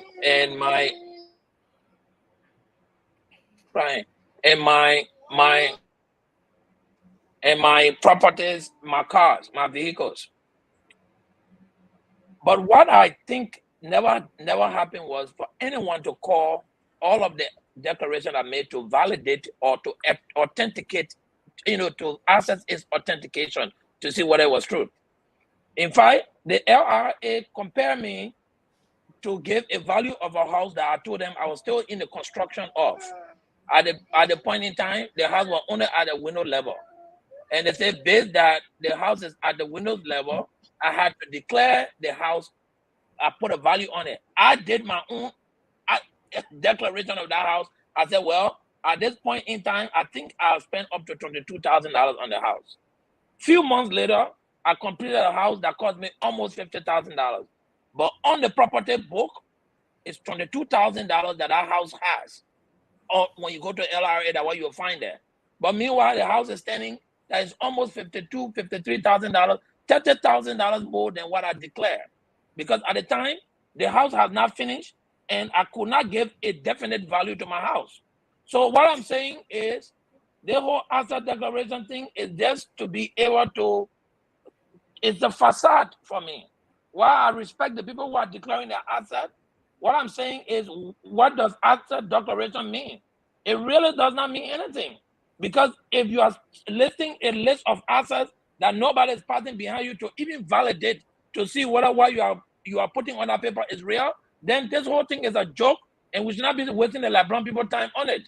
You know, and that is my opinion, because I am a witness that the 2 times I declared my asset, nobody called any of the banks to see how much money I had in there. I just gave them a paper of the balance money that I had. Did they call my bank here in the US to find out? No. I called the bank. The bank said nobody has called us to fill it, to validate anything. Right in Monrovia there, they said nobody has called us to validate anything. So somebody can sit down in their living room. Argument though, Paul. My question remains the same. Sit down and give it. So while I respect that the president has done it, I don't think it means anything, is what I kept saying from yesterday up to now. It's a flow show. But Paul, so the argument here, like I asked my brother Eduardo, is there any error in the president asset that he showed that he have declared to you? I didn't care to look at it. It don't mean nothing to me. So for me, I don't know what error there or error not there. He declared, he didn't declare it. It's just living within the confines of the law. But the purpose of declaring an asset is to deter corruption. So because President Bagaj declared his assets, so nobody's going to steal money in Liberia? No, it's not our argument. If people it's not our argument, what Paul. are you going to do with them? Paul, it's not our argument. So in the asset declaration, if they see that President Bagaj asset is more than what he declared and they see some flawed thing going on, what are they going to do to him? Thank you. Nothing. Thank you. So for me, it's flawed. Thank you. Let me answer though. Answer my friend and brother. Talk to us. Well, Stanton, thank you, and It's good to be back on another day. So on the asset declaration stuff, I hope I will have a little time like my other friends did. They intend to wanting to publish your asset after declaring it is a good thing. So anyone who may be having that slight thought should be appreciated. The fact that President Barker did it with that mind, just the mind, we should appreciate him for doing that. It's a good thing. Anytime someone takes a step, even if the step is so small, once there is a basis for that, we should all be appreciative of it. However, Stanton and everyone else, we cannot celebrate wrong because of an intent for a purpose mind to deceit. President Barker's asset declaration, I don't want to say error, has every intent to deceive the Liberian people. And I thought for the first time I will use a strong word on my paper. The president lied on an oath. And we know when you lie on a sworn affidavit, is a crime in our law. I know my brother said it, or Paul. What is the intent of declaring asset? It's not to just dance and sing hallelujah song. It's an anti-corruption drive. So why should we be declaring asset anyways if we just put anything there and we think it is okay? You asked Eduardo a question. What is the error? I don't want to say error. What is the willful distortion on the asset declaration? I will tell you it. And I know we're in the chat room. Some of our brothers, like our brother Mo from Water and Sewer, was probably thinking it was a water and sewer thing we're doing. But this is financial, not water and sewer. So the first thing I would want to clarify is from the day you get appointed, from the second that day, your gross annual income is the income you shall have made at the end of 1 year from the day you got appointed. Not from the day you were appointed to other company to make the argument that, oh, I was sweeper yesterday, so that my income, I talk more from yesterday. No, from the day you got appointed today, from that day 1 year ahead is your gross annual income. That's number one. So let me take you on the form and show you the gross intent to mislead the Liberian people. If you go on form number 1 on Mr. Barker's asset declaration, he declared his asset as the president of Liberia, and that is on number 7, employment A, name of employer, current, when he was declaring, as the president of the Republic of Liberia. So his gross annual income is equivalent to his title at which he was declaring on that day. Let me go down again. It said on form number 1, I will tell you on all of the errors that is there. On form number 1, if you went to number 7, employment, and then you go to E, it says immediate last appointment. The president has only vice president. So the last gross salary will be equivalent to the last appointment he had according to this sworn affidavit. That last gross salary should be equal to the salary of our current vice president, Jeremiah Kuhn. So the first thing you will note is the immediate last gross salary as vice president should be equal to the gross salary as the president today. Let me carry you down again. It says, number 7, employment, ish. It says last gross salary per annum. President Barker says LD 350,112. That is a lie. It is an intent to deceive. On an oath, it's a crime. Let me go on. I will tell you the numbers anytime. So you move from there. I want to also take you to form number 5. Form number 5 under the letter A, income, which refers to the current position the president listed as his current employment, the president. Gross salary per annum, he said 13,447 cents. It does not refer to the salary as vice president, but it refers to his salary as what he listed as his current employment today. The monthly salary for a president of Liberia is 22,000. Multiply that by 12 is 260 something thousand. This is a gross willful intent to deceive. It is not truth. It does not have any iota of honesty.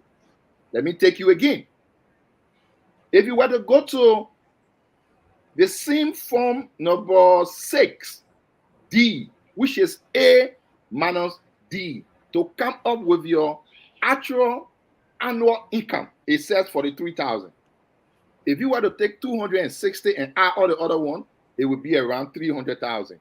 So this is not truth. This is wrong. I would give you other errors.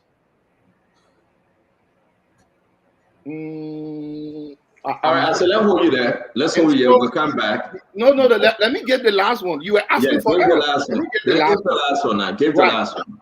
And the last one is, if you went on form number 7, if you went to D, net worth, asset minus liability. This is not the net worth by a president because of the intent to deceive from previous time. Right by the signature and date, this form was signed by President Boyka on January 29, after, not before, he was inaugurated as the President of the Republic of Liberia. Every current income and asset should be in line with his appointment as an official position as the President. Anyone coming with the childish and the total argument that the President was putting his vice president income at the time he was signing it in January 29, 2024 is just a person that did not pass through 1, 2, 3 to know what 1, 2, 3 is. But one of those will probably would be to either water and sewer or to legislate and don't understand anything about this. But the truth is, this asset declaration is a fraud. The president ought to do the needful.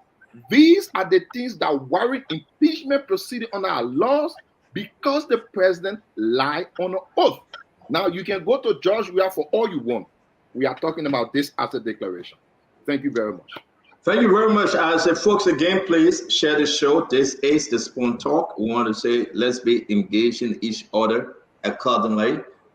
We will discuss President Jose Yema Boyka publication of his asset. We want to welcome every one of you. Please make your comment. We'd like to share your comment. And folks, let's respect each other when we are speaking. You will not just speak and leave as a though. That's not the proper thing to do. We listen to you. We hope that you can be patient to listen to others, though we disagree with each other at some point. Welcome to the show, Mo Ali. It's always good to have you. We will give you the time. Mo Ali is not here as a guest, though. He will be appearing as panelist more often, okay? And everyone welcome to appear. Listen, Mo, the point I said, though, is drawing. And the argument that Mr. Dwalu made, that which also Dr. Richardson makes similar argument first, and Paul Kennedy is saying, well, I just don't think that this is good because nobody can follow up on your projection and your assessment and all that blah. You in government, Mo, you falling through with this conversation. Talk to us. Bring us up to speed, not from a unity party position, but just as a good citizen. I mean, the accusation that there's an error on this document, Mo, address it, please. So thank you very much. The thing of asset declaration, and publication is something very strange. By a president is something very strange to the likes of Azedo. We made noise here 6 years, and somehow you guys managed to sneak President Weah's asset declaration from LACC. During the campaign, President Barton promised that he was going to declare his asset and he was also going to publish it. There is absolutely no error on that form. You know, understanding small English can be difficult for some of our colleagues. When your current income, the gross annual of your all current income, Stanton, in this country, unlike maybe where you people live, when you work up to the 15th of the month, you are entitled to your current income. You are entitled to that month's salary. President Boakai remained former vice president of Liberia until January 22nd. Until January 22nd, 2024. That means that he did not qualify to take a salary as president of the Republic of Liberia because he was inaugurated after January 15. What was he qualified for was his pay as former vice president because he remained former vice president until January 22nd, 2024. And so it would have been a gross misleading and lying under oath of Joseph Boakai how he put the salary of a president when he was not qualified to receive salary as a president in January. So he could not put that there. So the salary he was receiving for January was what he put there. The gross annual income. What was he receiving? $870 US with 38,000 Liberian dollars. How could he have put a current income when he had not gone to the state, when he had not qualified at the time receiving an income of a president? When you see the president asset declaration and you see that of the vice president, you will see the difference. The vice president, when he signed his asset declaration form in February, I think it was February 2010 or so, he had already qualified to take salary as vice president of the Republic, and so he was under oath to put that salary there. Had the vice president filled in his form before January, before February, he would have put his salary as a senator because that was the salary he received in January. He worked up to January 22nd as a senator of Liberia. These are just very, very simple things that people should understand. And so President Boakai could not have included that. Also, as a though, in my asset declaration form, my salary as Water and Sewer Managing Director, I included it in my net worth. Stanton, you have my asset declaration. When I took it to LACC, you will see a scratching mark there. LACC said, no, you do not include your salary into your net worth for the whole year because it had not been earned. You only include something that has been earned. So also President Boakai cannot include, even if he was updating his asset declaration form, he still will not include an unearned salary into his net worth. As a though, you know this because you never declare asset. Your president declared asset and hid it from the country. So we who are used to declaring asset, we who declare asset and we made it public for the entire country to scrutinize it, we know these things. That's why we are here to teach you, the CDC folks, so that tomorrow you can do it properly. You wouldn't make the mistake and fall, foul of the law. That is how it works. Comrade. Thank you, Stanton. All right, thank you very much. Welcome to the show, Glenn. We'll come to you. Anyone have any question? You want me to respond to him because he kept calling my name? No. Let's do this real quick. You have any question to what Moadi just said, and then we will ask you whether you can ask. Yeah, Dr. yeah, I Richardson, have do a you have question. any I can just put question? my comment in it quick. Dr. Richardson, do you have any question to what Mo Ali said, though? Or to what Ase said? My question is, do either one of them think that the form needs to be revised? Mo Ali, you want to address that real quick? So the law says when you declare your asset, you do that after 3 years. After 3 years, you have to redeclare. Or if you are being promoted or given another position, you have to declare your asset again. But I mean, if you feel that things have changed over the last course of 4 or 5 months, and you want to update your asset declaration form, there's absolutely nothing wrong with that. There's nothing wrong with it. And as a matter of fact, between January, February to now, yeah, President Barker asset will increase by a very little margin because of the salary he been taking. Maybe he been saving some, or it's possible that it will decrease maybe because a lay bank account he had depleted it to do something else. So anytime my question was not answered, but the question was, do you believe that the form needs to be revised? Because like if you look at I think there's a question that asks date of last appointment, then it has firm in parentheses, then it says name of last employer. Instead of putting the date there, the president put. I believe it needs to be revised after declare, then you can revise it. Dr. Richardson, it's a question that LCC need to revise the form. I'm not really getting it. Yes, we all created a form. It doesn't need to be 30. A lot of. It's not too clear. I think that's where Dr. Richardson coming from. I think they should make it, Yeah, standardized. It should be standardized. Yeah, exactly. A lot of complication in preparing this form. Do you want to add anything? Yeah, I got a question for Mo. And to the audience, you're sorry, man. I love reading your comments, so I would laugh. I would never laugh at somebody speaking on the platform. How to do that less and less. Mo, do you know the rationale behind the asset declaration under our law that they want you to declare before you take office? Do you know the rationale behind it? Of course. What's the rationale? I know, Brado.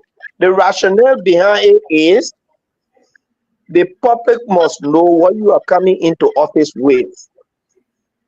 And when you are getting out of office, the public will know what you're getting out of office with. So that in case you acquire things that do not match your income, then we'll be able to ask a question, Baba man, what you are doing, your salary, for example, was $5. And now you get property worth. Even if we calculate it by 3 years, maybe you stay in the position for 3 years, but you got property value way more than the accumulated 3 years salary. Those are some of the reasons why you need to declare your assets so as to avoid the accumulation of wealth that cannot be accounted for. Thank you, Mo. You answered the question perfectly. Now, here's the main question. I said the basis for that question for this question.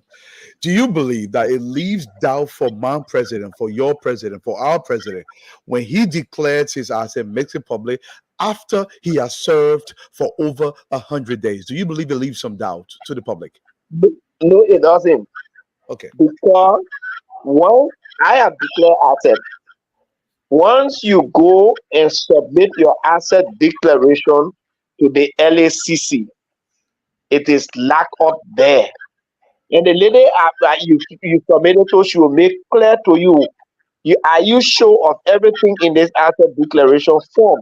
You say yes. She said, because when we lock it up, we do not open it again for any other reason unless for investigative purposes.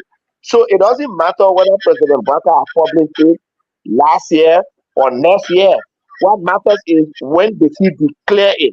Now there is a doubt that maybe he went there on cover and changed the form, then that's a whole different thing. Then you can launch the investigation. But he filled in a form and it was notarized on January 29, 2024. So there's no doubt that's created there. Right, 7 days after taking on office. And I'm not sure it is possible 7 days after taking on office it is possible for him to have accumulated wealth within that 7 days. Thank you. So, but you can still admit before we bring, I don't know what Paul Kennedy want, Ed, we'll get to Glendy. Before, so Duado's argument is that he was 7 days late, correct? No, the argument is this. If the president, after he's taking over the central bank of the Republic of Liberia, he's taking over every state asset in the Republic, it doesn't mean he's going to take anything that does not belong to him. Because he has total control and you allow yourself to gain that control before you declare your asset, it leaves room for doubt. My argument is, I don't want doubt around my president. That is my argument. Okay. I'm not going to argue with your argument because that is your opinion, but I believe that within 7 days, President Baka will not have accumulated any wealth. He will not have done anything. As a matter of fact, now 7 days, we're all thinking about appointment business forming government. So we lay that with your opinion, though. Yeah, no, it's well taken because Duado won 100% prior to taking office. That's what Duado's asking for, I expect the LDCC. But 7 days, you are right, a lot of changes, and Paul Kennedy, I want to bring you in before we go to asset, though, then we'll bring in Sister Glendy. Paul? Yeah, so Mo, thank you for showing up. I'm glad that you have the experience of declaring your asset. In your experience, Honorable Mo Ali, has anyone in Liberia post declaration of assets in asset position, has anyone asset been reevaluated to find if there was a discrepancy? Has the government or any prosecutor in Liberia gone after that person and said, listen, when we gave you the position, you had $3. Now in 4 years of the position, you got $1 million. Calculating all your income and your wealth, it is not possible in our time for you to have had the $1 million. Has that person or anybody in your experience been prosecuted? Number one. Number two, after declaration, has anyone from whether LACC, from NEC, from wherever, called to evaluate or to authenticate the statements that you made on the forms that were submitted to the evaluation committee, the declaration committee? Without due respect, I think we all should ask the LACC those questions. I believe that the LACC has a body there or committee or something or department that does the evaluation of what you claim to be of the value of your property. So if they do not do that work, I think every one of us on the show and all the Liberian people should be able to press on the LACC to do their work, because that is the reason why they say after every 3 years, you must redeclare your asset so that we can know what you came with and what you are leaving with. And it is a binding duty of the LACC to go, if I say I have a house in Cape Mount, for example, to send people there to ensure that there is a house. And on the evaluation of your properties is done by the way you pay the taxes, right? So the LRA, you go there, I say I have this house, is worth $20,000, and you pay the tax on that $20,000. That means that the LRA accept. If the LRA has a doubt, I'm sure they have a technical department that they send people from to go and evaluate as to whether your house is actually worth $10,000 or not. They do. As long as you are paying tax in corresponding to the value that you declare, it means that it is accepted. So let all persons in the LACC, let ask them as to whether they've ever done it before. Yeah. So let me bring in Isaac, though, then we'll go to Sis Glendy. Isaac, your question for Mo, your own argument. Yeah, but Mo is not a guest, so I don't think I have a question for him. But Mo, we are engaging each other. Nobody here is a guest. If you have a question on what he said, that's what I'm asking. I just wanted to say, Mo, if you had not studied water and sanitation, and you had studied something else like finance or something, you and I who have had good exchanges. But unfortunately, you studied water and sanitation, so I understand that.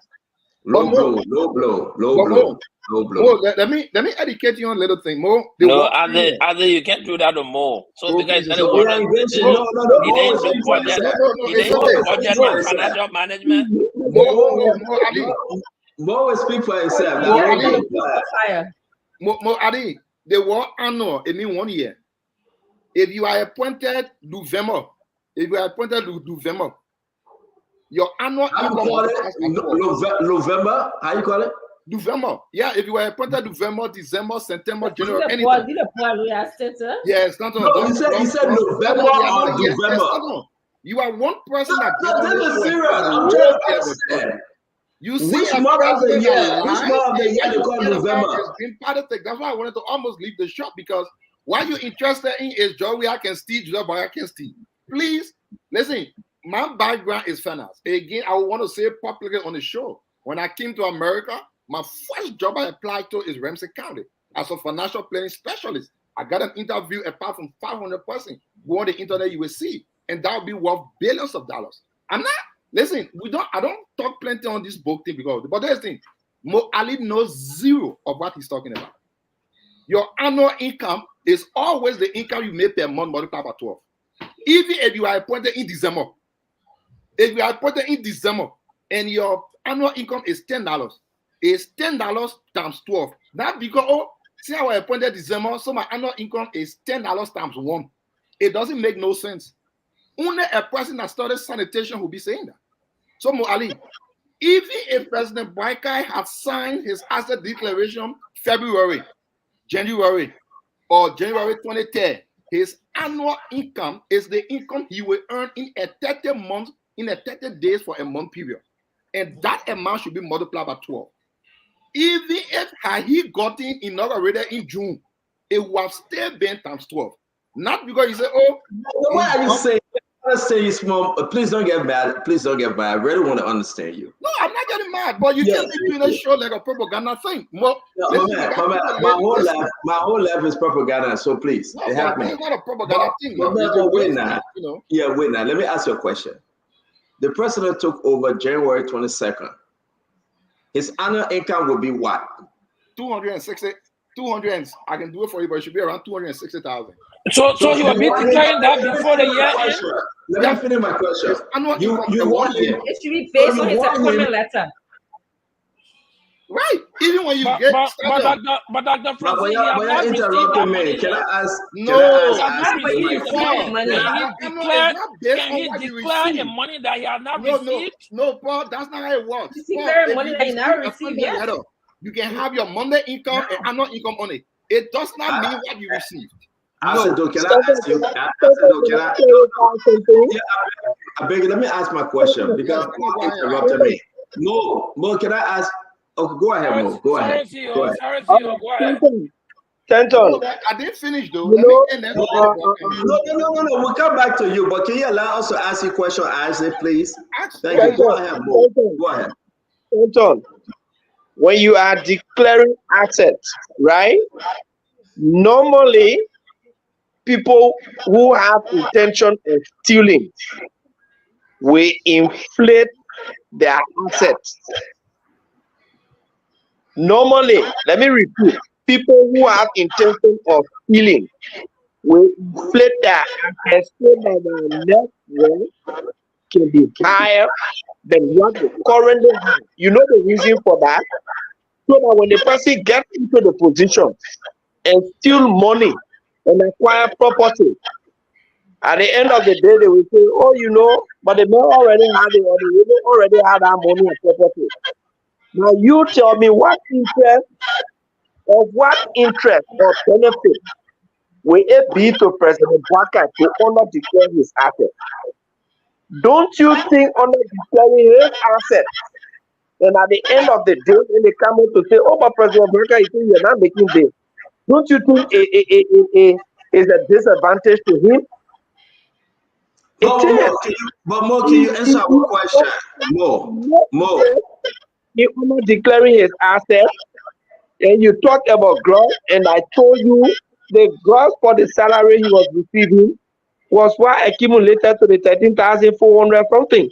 because your government was paying as former vice president $870 US per month in $38,000. When the minus the taxes, you were getting probably less. So that one you multiply by 12, that one gave you 13,000, my brother. So I know what they mean by per annum. So, but no more. Let me ask you the same question. And Asa didn't answer my question. I beg you guys, y'all help us understand this thing. Because some if we declare our asset will be only $50 in the account, with nothing else.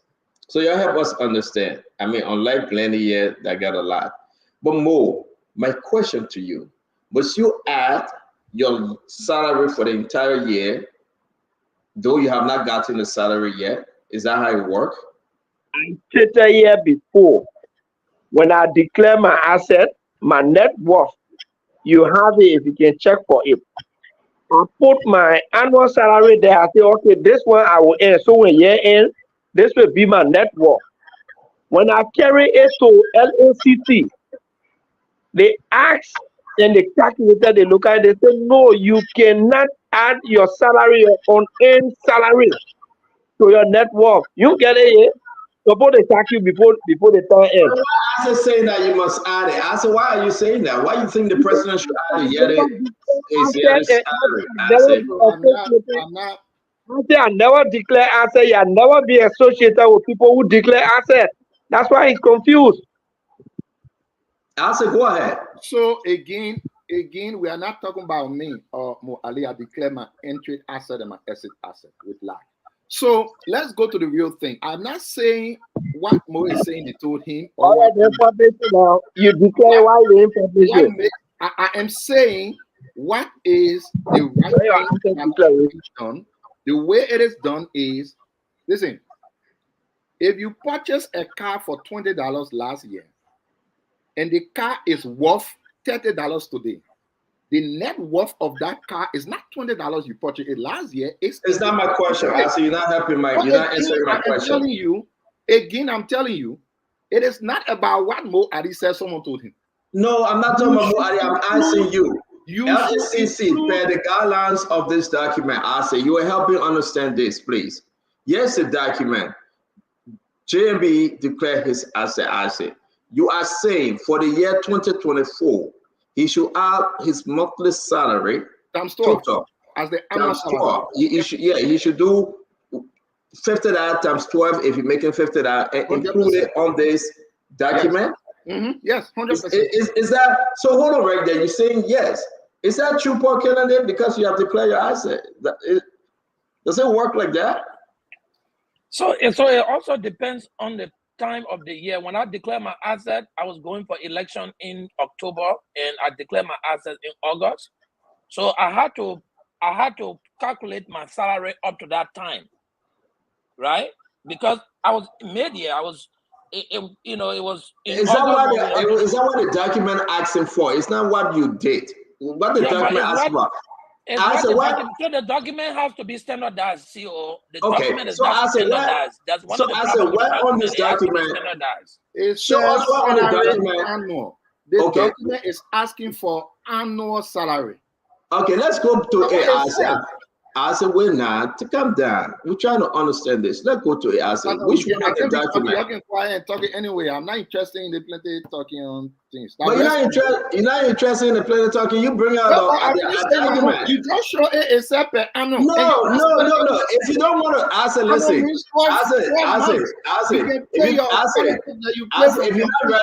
you're not ready for the conversation, leave the show. It's governance. No, you can't do that. No, you can't do that.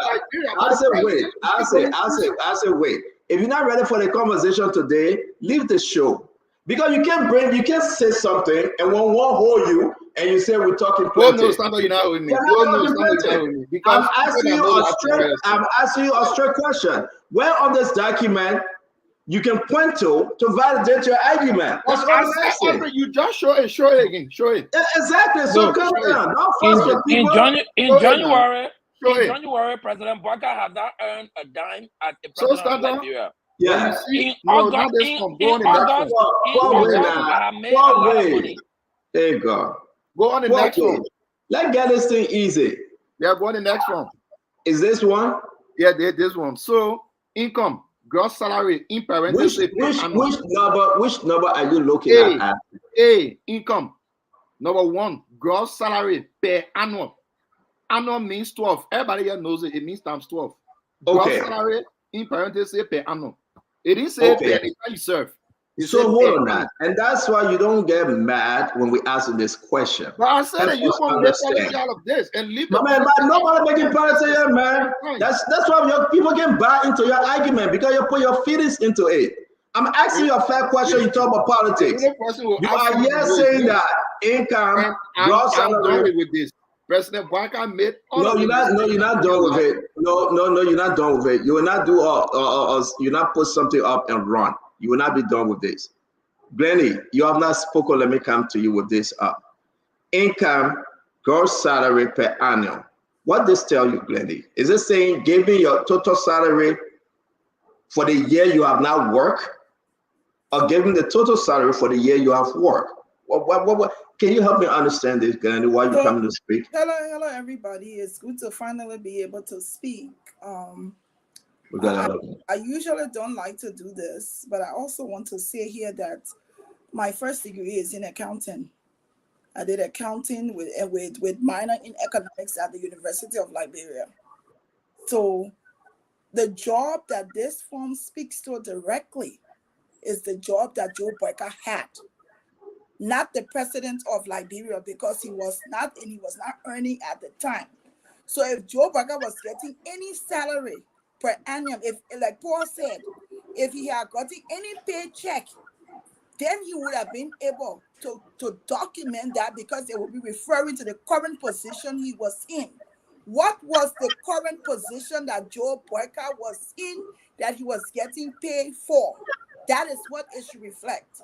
It should not reflect what he is going to get when he had not even gotten any pay from there. But I want to say something. I want to go back, and that's what I understand. So whether people have financial management degree, whatever degree, in my later accounting, when I learned to LU with economics, I can understand that briefly.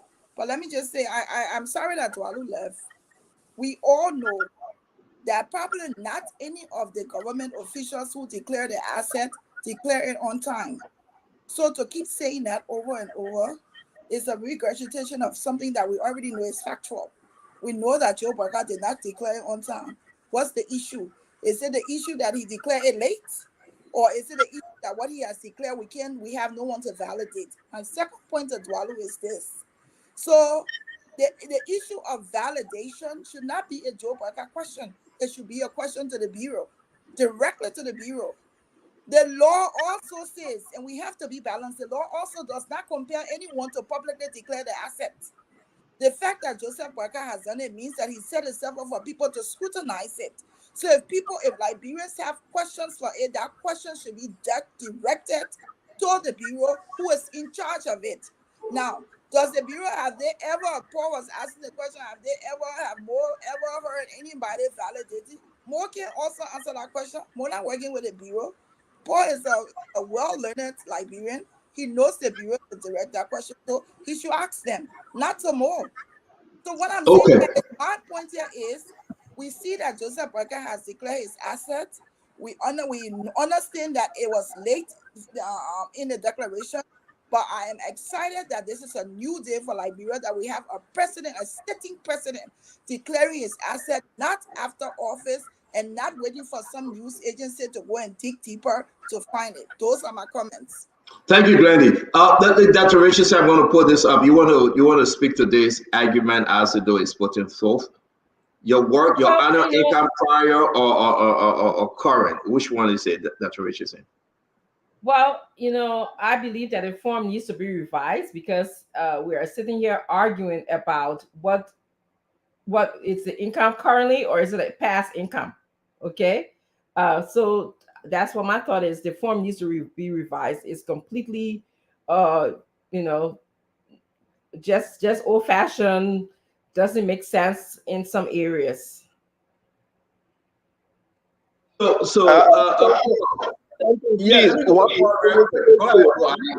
you clarify this argument?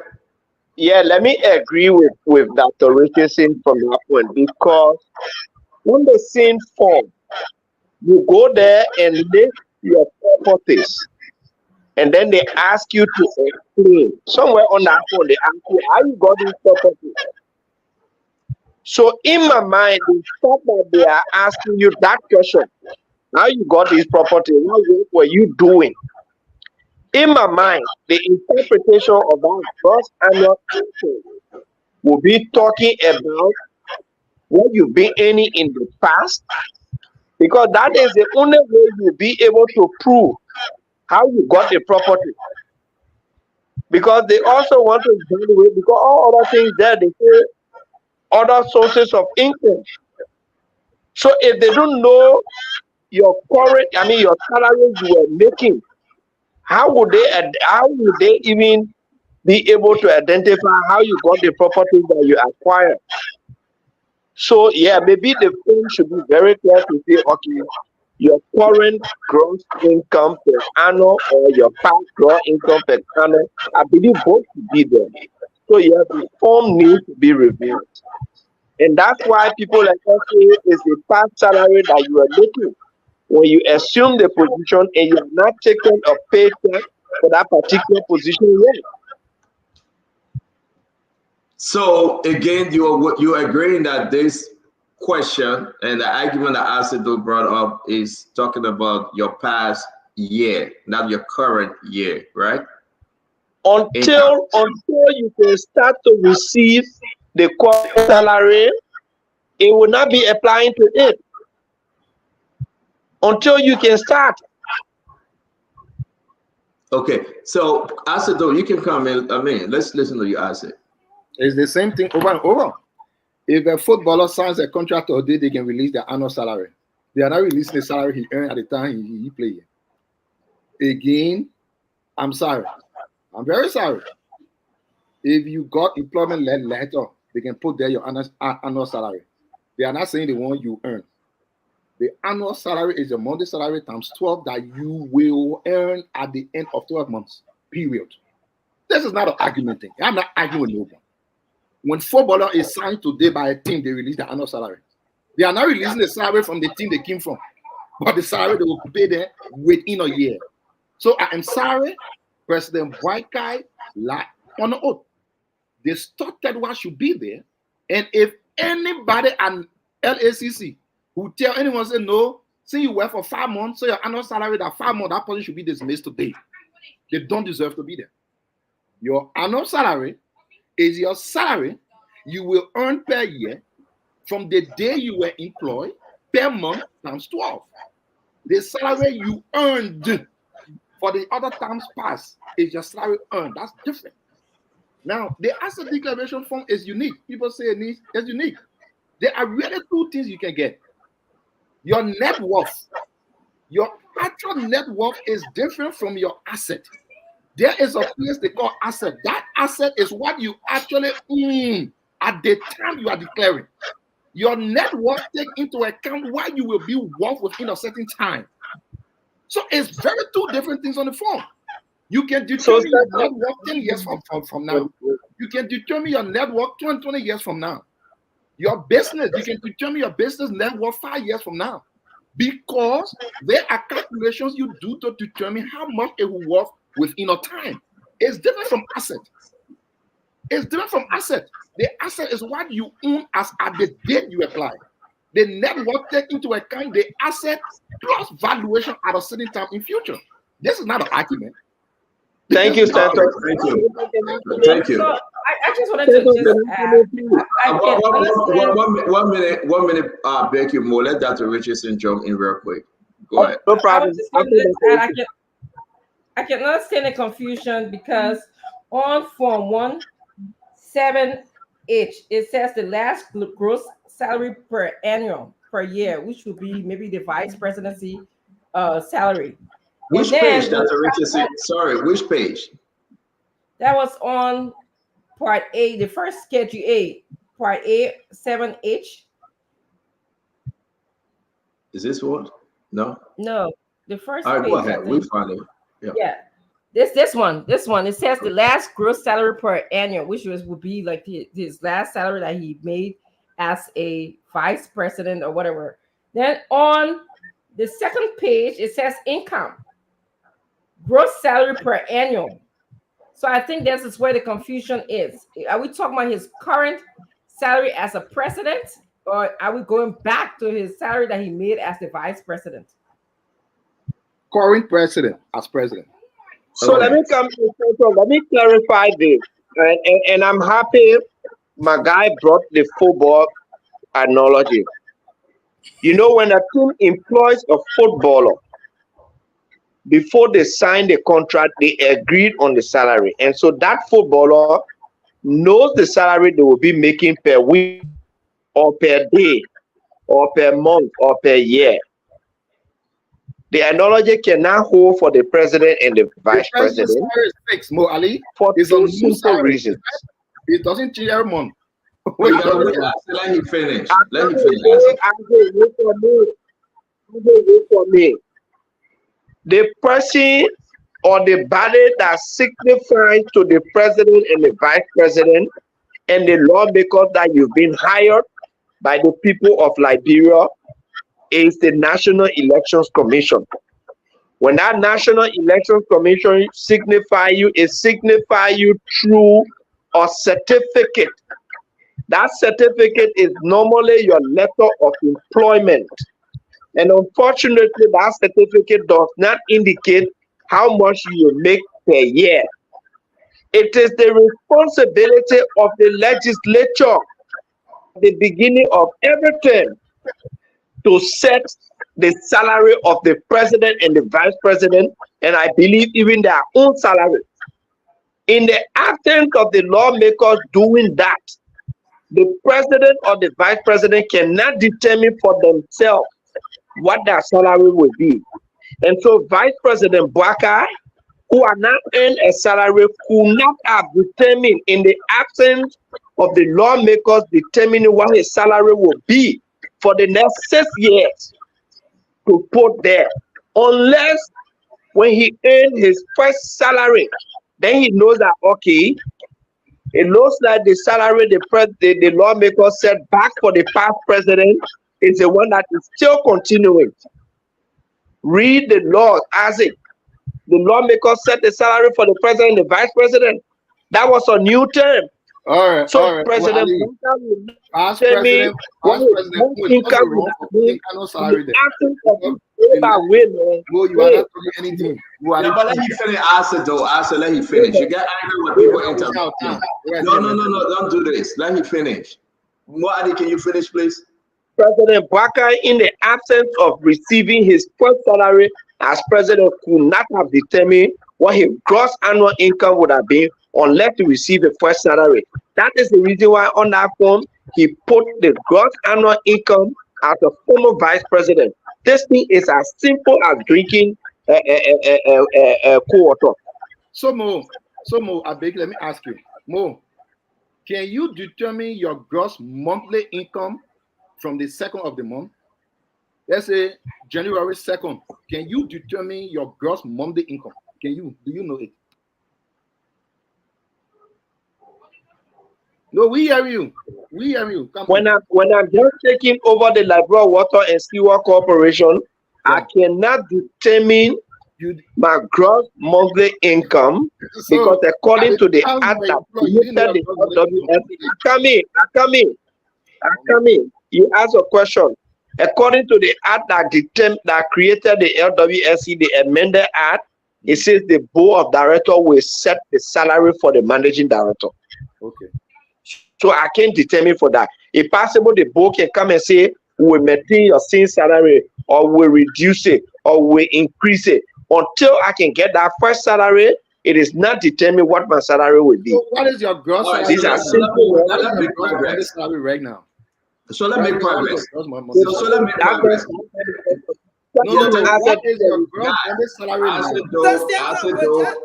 Answer Joe and Mo Ali, let's make progress, please. We are not going to get into that. I believe what they're saying, Dr. Richardson, we go back to you and say, you are right. They need to work on the documentation.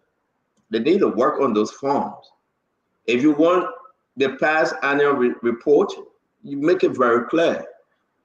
But Paul, listen to Asido and listen to Mo Ali and what we are seeing here. Do you think not only President Waka now, but all those that declare the asset, do you think they are in error to put the past annual report salary? Look, stand down.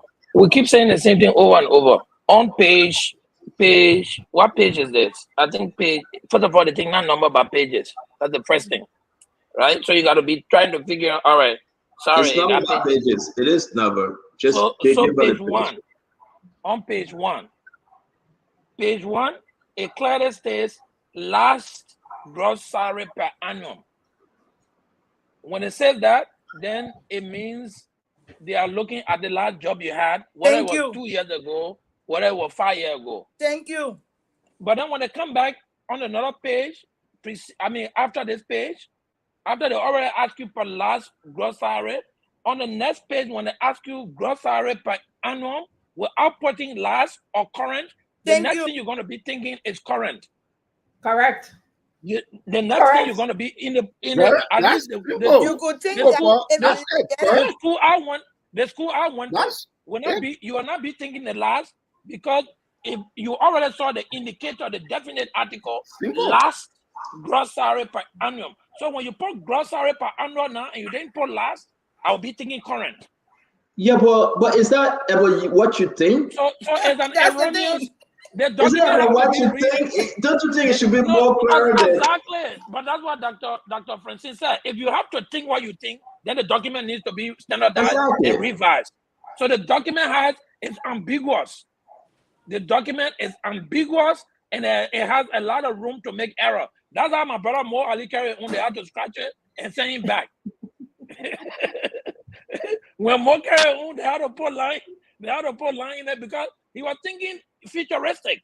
And anybody would think that way if it is not defined, right? So look, if four of us, if six of us have to sit down on the platform to be thinking what's right, what's wrong on a piece of paper that to be clear. So again, we go back to Dr. Richard saying that they got to work on the documentation, but yet and still we should announce to the nation that the president is in no error in answering the question the way in which he answered it, because it's not clear. Let's bring in Musa Hassan Ability, Chairman, Representative. You are live, Musa. Thank you, Senator. Thank to the guys. I think sometimes when you make a mistake, maybe the form confuses you, but honestly, the defense against in favor of the president is faulty. That form is very clear. I declare my answer before. The intention is to know what you were earning before you occupy the position, making you to declare asset, and then what are you going to earn in the position that for which you are declaring your asset. And the form is very clear on it. The form says, what was your last salary? When it tells you what was your last salary and come back and ask you what is your salary, you cannot say the questions are confusing. No, but it didn't say what is your salary, Chairman. No, it said what is your last salary? That means your last income that you have. That was clear, yes. That question, yeah, that was clear. The next thing, when the president he was already president of the Republic of Liberia. Give me 1 minute. As president of the Republic of Liberia, the president had already written the legislature asking them to give him money to pay civil servants, including himself. So he had an idea. When we approved for the $1 million to the president, he paid 2 months for civil servants, including himself. Whether it was going to be increased or decreased, he had no control over that because that was the work of the legislature. But he took pay for January. So he knew what his salary was. So would that put that money that he took for January. He could have taken that money that he took for January. He could have taken that money that he took for February, because the legislature already approved that. And the legislature set their own salary by that also. When they approved that president provisional budget, and the president said $26 million for civil servants, all civil servants that were under that salary were assumed to be paid by that very amount. So that was sufficient information for the president to use that. If it changes, it doesn't matter. It's no, okay. but Chairman, we hear what you said though. But again, Chairman, I think this, like Paul and Dr. Richardson and Glennie, everybody's saying, I think you're in error on this one. The question is not direct. Okay? I agree that the question is not directive, that it represents the president's past salary is incorrect. It is fair to say I did not understand the question, and then that would be a good defense. But to put up a defense that say this thing meant to say my whole salary, you couldn't have been asked to list your whole salary twice. So if you are agreeing with this, that say Schedule B, right? Yes. This is under Schedule B income. Says summary of income, assets, and liabilities, right? And liabilities. We go to A. Your argument is the argument that ASIDO is making. Gross salary per annum. Now I want to bring you to 3. I want to bring you to A3. We say other income per annum, right? So he said $15,000. Yes. Does that make sense as to other income per annum? Are you telling me you know how much? Are you telling me he know how much you're going to be making in the next 3 months for other income per annum? Is that what you're saying? Also for the president as a civil servant, he could have said NA not available at this time. If you are not under any obligation to answer the question in the way that it creates that, you could have said, I don't know, because I just came into office. I don't know what my salary will be. Maybe the president was making $15,000 from his farm, so he put that as other income. For the past year, correct? For the past year. We don't know. We don't know. No, that's for the past year. The 15,000 for the past year, so we know. When you say other income, go ahead, Musa. When you say it's other income, that has to do with what are the other money you are currently earning. So that means you are very clear, especially when you say 15,000. That means you clear now. To say 15,000 on other income, and again, as a public servant and president, you could have said toll fees, or my farm money, or my rental that I receive. You know, that's other income. All right, that one right there. I know you stay with us. Let me bring the guys on. Mo Ali, you go first. This is very interesting. Let me bring the guys on. Mo Ali, you want to speak? Thank you, Stanton. You know, when we come to these arguments, these debates, we must have done a lot of research. And the Honorable Chairman Musa Berete is absolutely wrong. The first thing is, Stanton, the first argument was by Dualu, did the president declare his asset in time? What is the intent of the law that created this asset declaration? It says that asset must be declared before taking office. Dala? And our Dualu argument there, he said there was Dualu argument. That was his argument. He said the president declared late, right? Declare your asset before taking office. And now Honorable Musa Berete knows very well. I will just tell him the same thing that I told Azedo, that the salary of the president is set by the legislature at the beginning of a presidential term. The salary of lawmakers is set by the legislature at the beginning of the term. The same thing with the salary of the vice president. The president may have declared 7 days late, but did he know salary? In the absence of the lawmaker setting the salary, in the absence of him not receiving his salary. You see, this is where Musa Berete's argument falls flat on his face.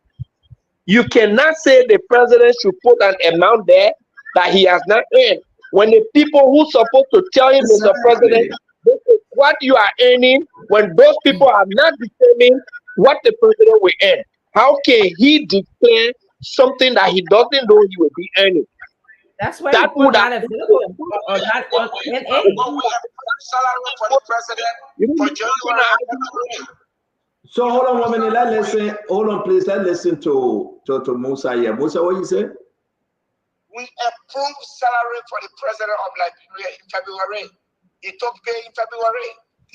Great. And the president declared his asset. The president signed his asset for on January 9. You approve his salary in February. So how can we know what his salary would have been? You see why you defeat your own argument, Musa? No, so if you didn't know, let you put that not available. No, Musa. The president received his past salary for January because he was still former vice president until after January 15th.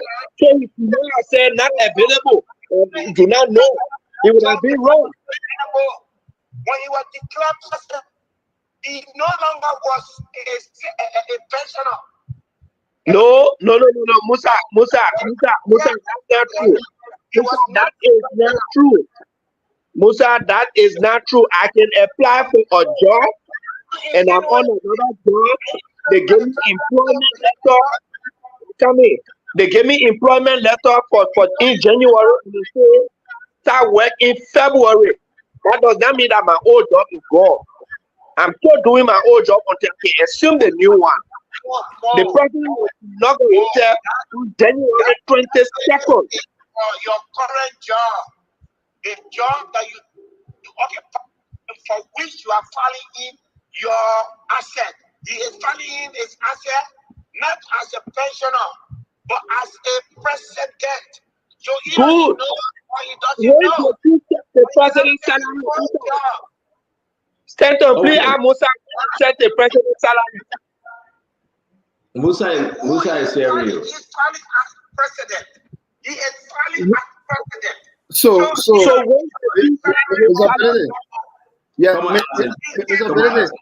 Representative Berete, let me comment. Representative Berete, I'm sorry. Mo Ali is confused. He doesn't know what he's talking about. So the president's salary is not set as soon as the president wins. The law is on the books. Until the law is revised at a point in time, the salary that was there 50 years ago, that is salary that remains. So for salary that Mo Ali is thinking about water, please, he doesn't know what he's talking about. So listen, if President Baga leaves, and someone else becomes president, they will not wait for Lawmaker to go past law. The salary that is passed as the law remains the salary of the person until a law is still in the future. So forget about Ali. Can I bring something? Can I bring something to your attention? Ali, can I bring you something to your totally attention, confused. please? You are out of this whole one. This is not your place. The day we can't talk water business here, I will shut up my mouth because why you water man. But today, my brother, you not. Can I bring something to your attention? Can I bring something to your attention? What are you talking? On page 1, Honorable Berete, you there? On page 1. On page 1 of the form, under page 1 of the form number 7, under employment, they ask name of employer, ministry, agency. They say President Office, Republic of Liberia. So the president already knew that he's the president at that time. Then on number 7, now, why the man talking you want interrupt again, honorable man? On number 7H, under the same employment, they ask the president last gross salary per annum. And then the president put 350,000. On page 5. This is wrong. When you move to page 5, yes, under income, that income is speaking now of the office that the president is sitting of the president, not something about. What's the point of putting last year income? That is correct. So you cannot put last year income. So the paper is there. Now let's do it one now. We are moving Gotta do it one. How can we say I beg you more? Let me say something. I beg you. Show me on this document where you're asking for the current income for the entire year. Income. Is this schedule? Yeah. Is this schedule B? Yeah, that's what I'm reading. Schedule B. After the president had already answered. No. Listen now, stand on. You are not coming up. You are not confuse me. You're trying to confuse me. Don't confuse me. No, I won't understand, but you're yelling. Calm down. You would speak. So on page one, the president was asked on an employment status for the name of his employer. The president on page 1 on section 7 told us that his employer was the presidency, the president of the Republic of Liberia. On this page, they are asking him for the income of that employer. Because on H, they're asking his last gross salary per annum. That's why he put the salary for the vice presidency. So when they come back to ask you for income, I beg you, wait now. Asking the 7. Let the man finish. Wait, we're trying to understand something here. So after they ask the president for his employment status and his last annual salary, when they come back on income now, they are asking for income to the employment status he gave, not for the last annual salary. So they say income, and under there it speaks to the income of the office of the president. So, Paul, I beg you, my brother, don't get fair with me. Show me anything on this form. Paul Kennedy, Asedo, Musa Hassan Berite, Dr. Francine Chinwe Richardson. You show me anything, and the entire Liberian people are following us on this form, directing the president to put his annual income, of which he have never gotten paid, of the current year he just getting into office. Show me anything. It was very clear on your previous page. I said, don't, man, don't do this. No, but wait, no. I beg you, Musa. Please, 1 minute. Yeah, but I've got to ask my question. I beg you, Musa. I know you have declared your answer. Let me drink juice, please. Let me drink juice. Musa, you can go ahead and speak on it. My only question I want Liberian to know today, right? JLU has declared his asset. On the paper, they say your pass. This other document was showing. Do not be deceived, my fellow Liberians. Show me anything here directing the president of the current year he's in, that he have now gotten paid for 12 years, to declare that his money that he will be making should be included. All right. The reason why I would say that they ask him what your job. They say, what is the job you got? Then the president answered to, I'm the president. Then the next question was, because you are the president, so how much money you take? No, that's not the next question. You are in error, sir. I'm sorry you are not looking at this. This is not the next question, Musa. This is the next page. The president had answered that question on page 1. I have a question. Stato, I beg you, let Dr. Richardson go ahead. Go ahead, Dr. Richardson. It's okay. Go ahead with the conversation because I just want to finish my question, but then everybody interrupted. Stand on page 1 and page 5. Which one comes first? My question here is, Dr. Richardson, we put page 1 up, right? Your argument is that the president answered G, E, and whatsoever. I am the president. This is what I make, right? Let's agree. If you said this page talking about the past. Show me a page that talking currently, right? That in the next 12 years, I will be making $300,000.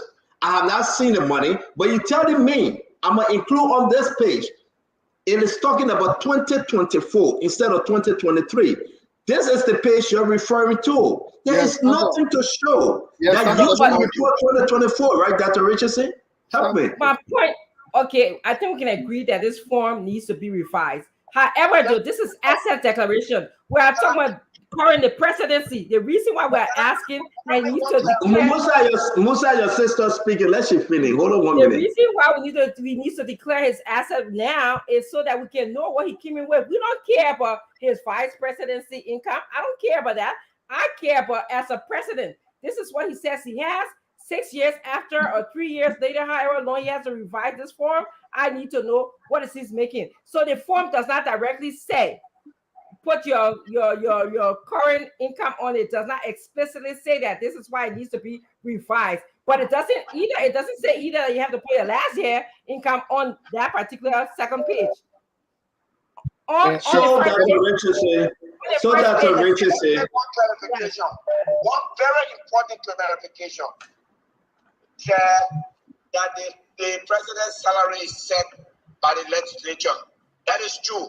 But it's not set every time there's a new president. It's not. Not at all. It's not set every time there's a new president. As we speak currently, the salary of the president is set. Is that okay? It's not my argument. It's not my argument, Musa. No,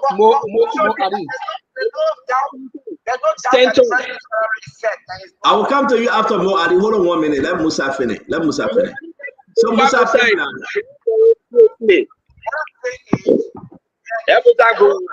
Absolutely. There is nothing that says that the president's salary should be set every 6 years. It says in the double. It says that the legislature shall set the president's salary. It's very, very clear on that. But that's not my argument, Musa. My argument is there's nothing on the form, on all of those documents, saying that President Joseph Yima Bouaka or Musa Hassan Benete should declare. You just took office, though, as representative. But the form didn't ask you to declare your annual salary for the entire year of 2024. So if you did it, it's up to you. So the president is not in error. Stand up, I beg you. I will cut you off. I will cut you off. Stand up. Stand up. People respect you. I will cut you off. I don't want you to end. That's what you're talking. I beg you. No, I didn't ask you. Stand up. I don't want you to end, please. Mo, go ahead. Mo, go ahead. Let Mo speak. Yeah. Mo, go ahead. You know, Musa Benete, Honorable, is in error. The law is you can choose the president, you can choose the president's salary in the middle of the term. But a president's salary, just as lawmaker, is set by the legislature at the beginning of a presidential term. Now, if the lawmaker, which country, my man? Which country? But Musa, let him finish. Which country? Going up and down without your argument. Which country? At the beginning of the presidential term, that they will not choose the salary, it will remain the same way. Then if the president carry on. And Musa, from the very beginning, when I talked about setting the president's salary, what did he say? He said we set the president's salary, we approve the president's salary in February. When did the president declare? Stop the stuff here. You just stop on the show.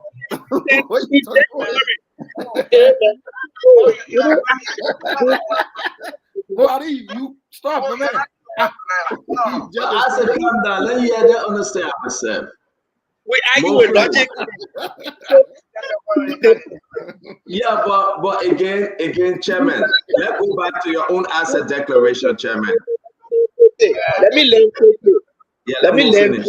Go ahead, Mo. When Paul said they asked the president his last gross income, and I think he said they say somewhere around 350,000. Then the current income. Now, when you look at if it is true, he said the last gross income was 300. That is the last gross income was when he was president. The current income statement that has come back because Musa Benete and all the lawmakers are not set to salary 50 January. It's as simple as that. Adi, you are talking Tabata. All right, Musa. Musa, Chairman. Chairman. Now, I will say this to everyone watching us, right? Let me ask you a question because I just pulled up your asset declaration, Chairman. Yes.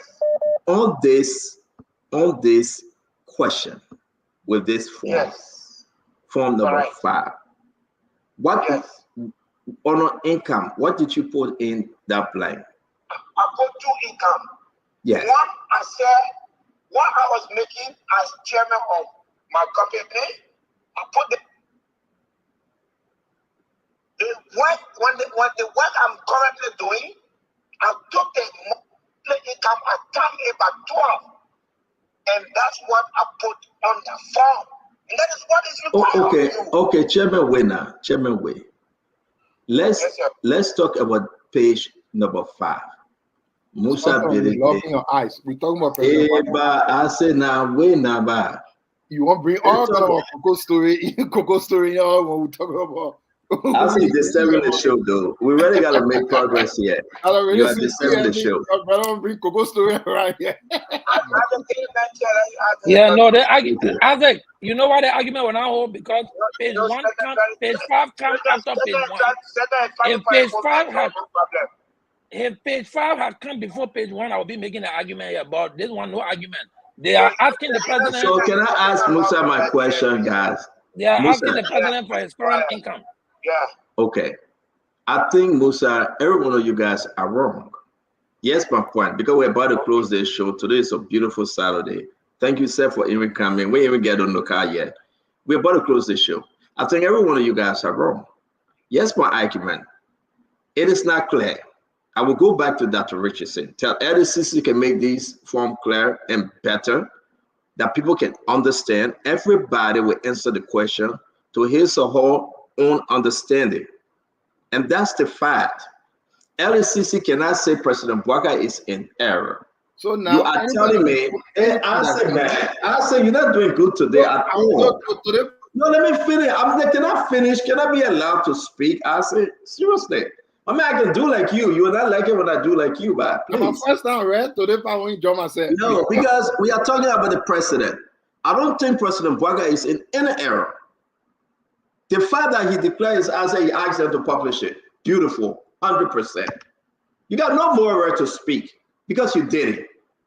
Your president did it.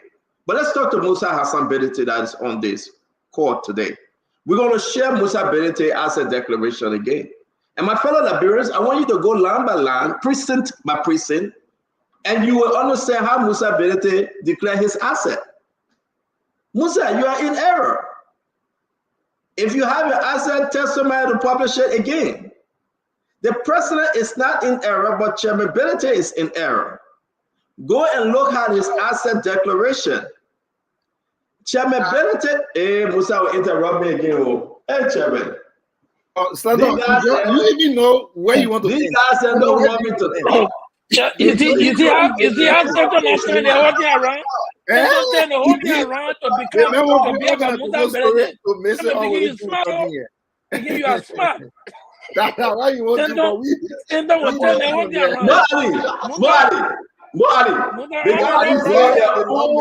they brought their own CDC chairman, the CDC representative.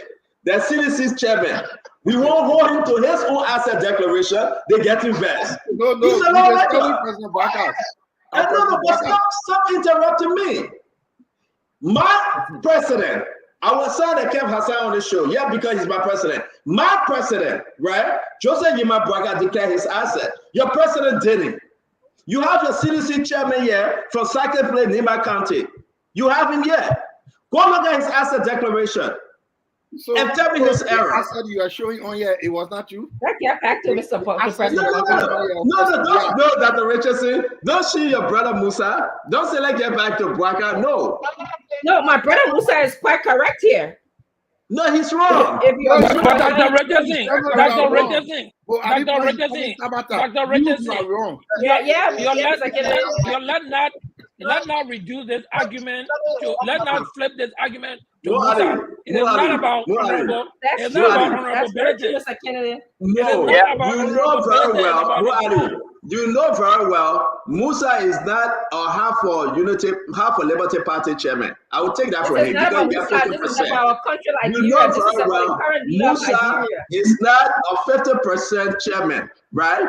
Let's talk about this asset declaration.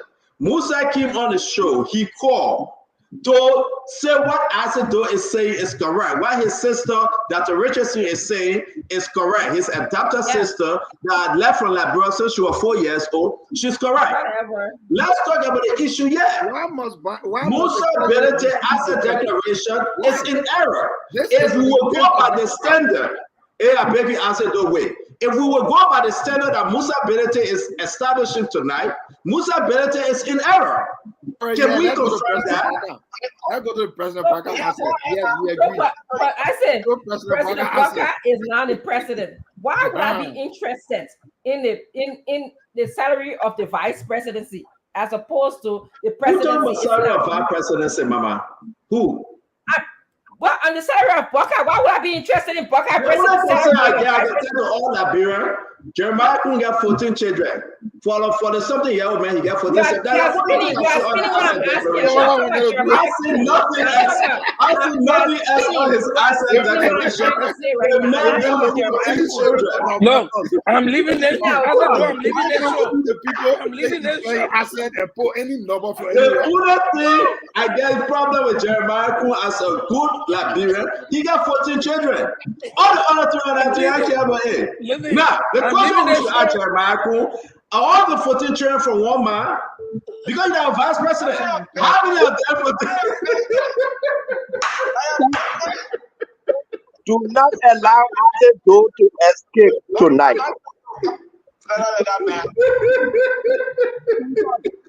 You know, the VP is a very, very good man.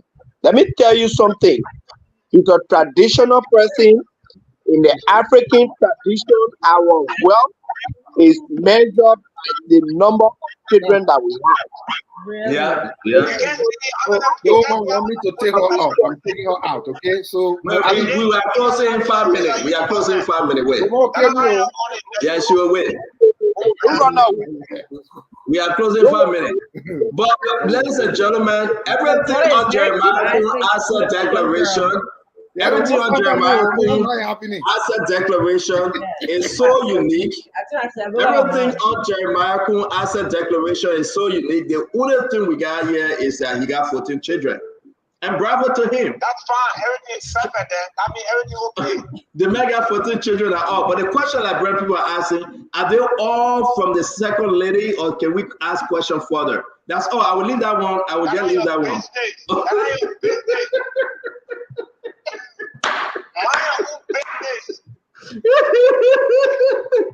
Thank you very much, Musa. It's good having you, man.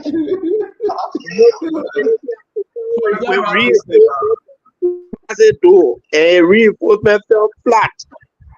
Yeah, I think they are. They didn't win tonight. Remember, I want drink. I need water. That whole thing you talking down there. They didn't win tonight. More, man. Thank you for the hard work. Rachel. Well, I think you try. They love in your eye, but you don't make it, my brother. More. You cannot make it. Thank you for the work you're doing. Well, thank you for the work you're doing downtown.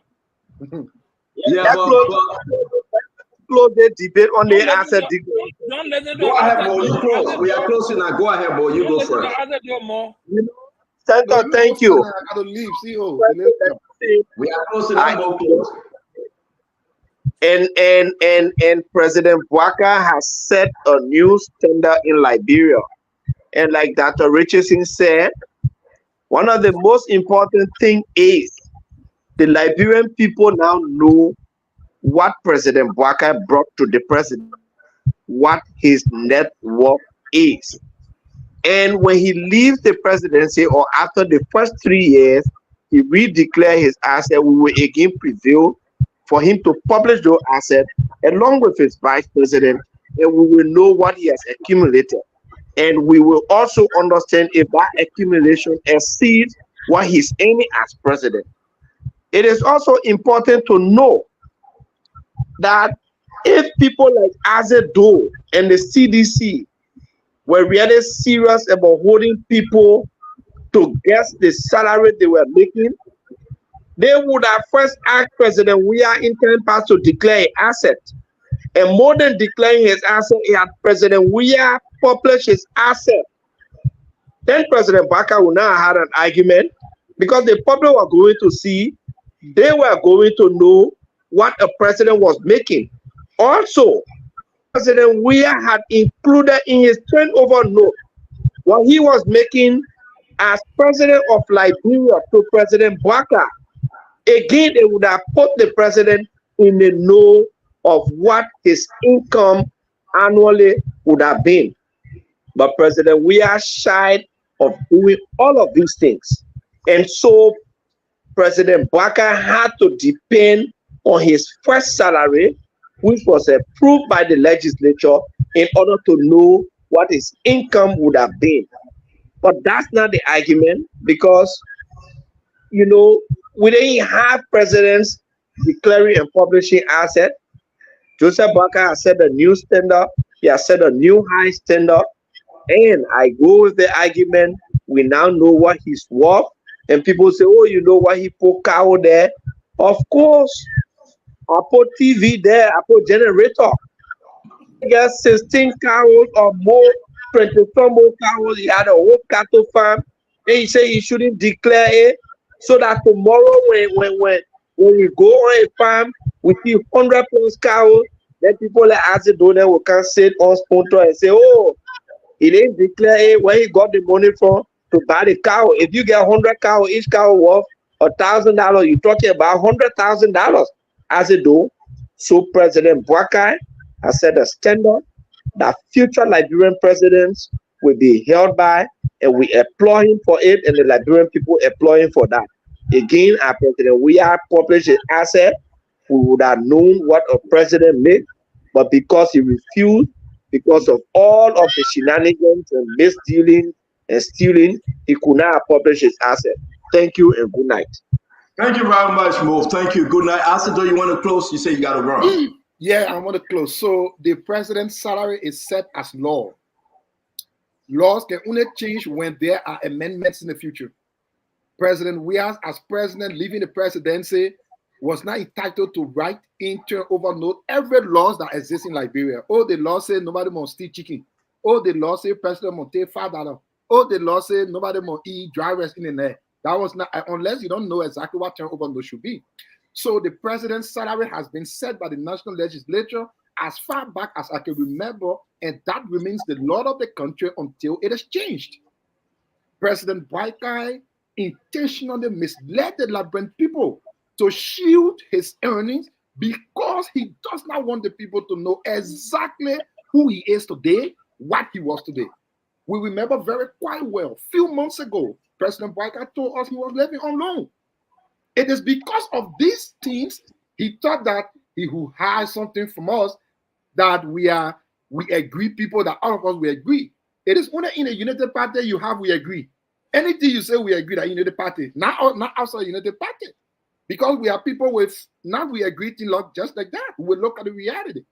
And I think the president, although President Salif released part of our asset as well, Senator DeLong, other people, I don't fault people on publishing your assets because it's not the law. The law that called for asset declaration has the signature of President Boakai. If he wanted publishing your assets to be part of the law, that law would have taken it. But he did not want that. So the issue of putting your asset outside is your own will if you want to do that. The only thing we want you to do is to publish your asset. And I'm glad that President Weah declared his asset when he was coming in as president and when he was leaving. Isaac Doe as well declared his asset when he was coming in as minister, when he was leaving. That's good. It will be a bad thing for us to solve the right things from the wrong way. President Boakai has set a standard that we hope Liberia will not carry. Imagine people arguing today that you can just put any figure on asset declaration because they say your income. So you like it, you go for your income. No money in the hospitals. So if you even want, you can go for your income some 20 years ago and put it there because it didn't say current income. So that mind to know that is implied they are talking about your current job is not there. It is just funny. And this is a bad day for democracy. It's a bad day for transparency. The intent of asset declaration is to be transparent for anti-corruption draft and not to just put any number you want to put there because you say, oh, our population, so I will put $2 there. Oh, I will put 5 million there. No, you should be sincere. And we all know, again, lying on an oath is a crime. I will hope President Barkai, gets back a little bit and try to do the right thing. If President Barkai does not have anyone who understands the basic of accounting, look outside of UP. There are people that will help you. But those who are telling you put your salary as vice president there, 2% of A as president, they are misleading you. President, they are not helping you. That's not the way it works. Thank you for the show, and I beg to leave. Thank you. Thank you very much, Asido. Thank you very much, folks. Again, everything Asido that just said, please ignore it. Okay? Yeah, we just cannot follow it. How can Asido speak like this for 6 years? They couldn't publish George Manawiya asset. We had to do it. Yeah, on spoon. How can Asido speak like this when the president lied on his golden boots and lied on everything that were included on that declaration? I mean, it's embarrassing. How can we sit and wait and listen to this? It's just so hard for us, because we have to be network of inclusion. So Dr. Richardson will have to come here and listen to this. We just got to be fair because that's the Liberian people show. So you got Sedition, you got Unity Party, you got CPP, and everybody else. So we got to listen to Asido. If I were Asido, I would not speak. But I would take the rest of my time more. Don't you leave us. I want you to listen to this, please. This is the just ended. Dr. Richardson, I know you will speak. The just ended. Dr. Richardson, I want you to listen to this. It's important. The just ended retreat. Listen to what one of the lawmaker, the representatives, saying about his colleague. Liberians are dying, no money in the hospitals. We use 75,000 to procure ID card. No one can talk about it.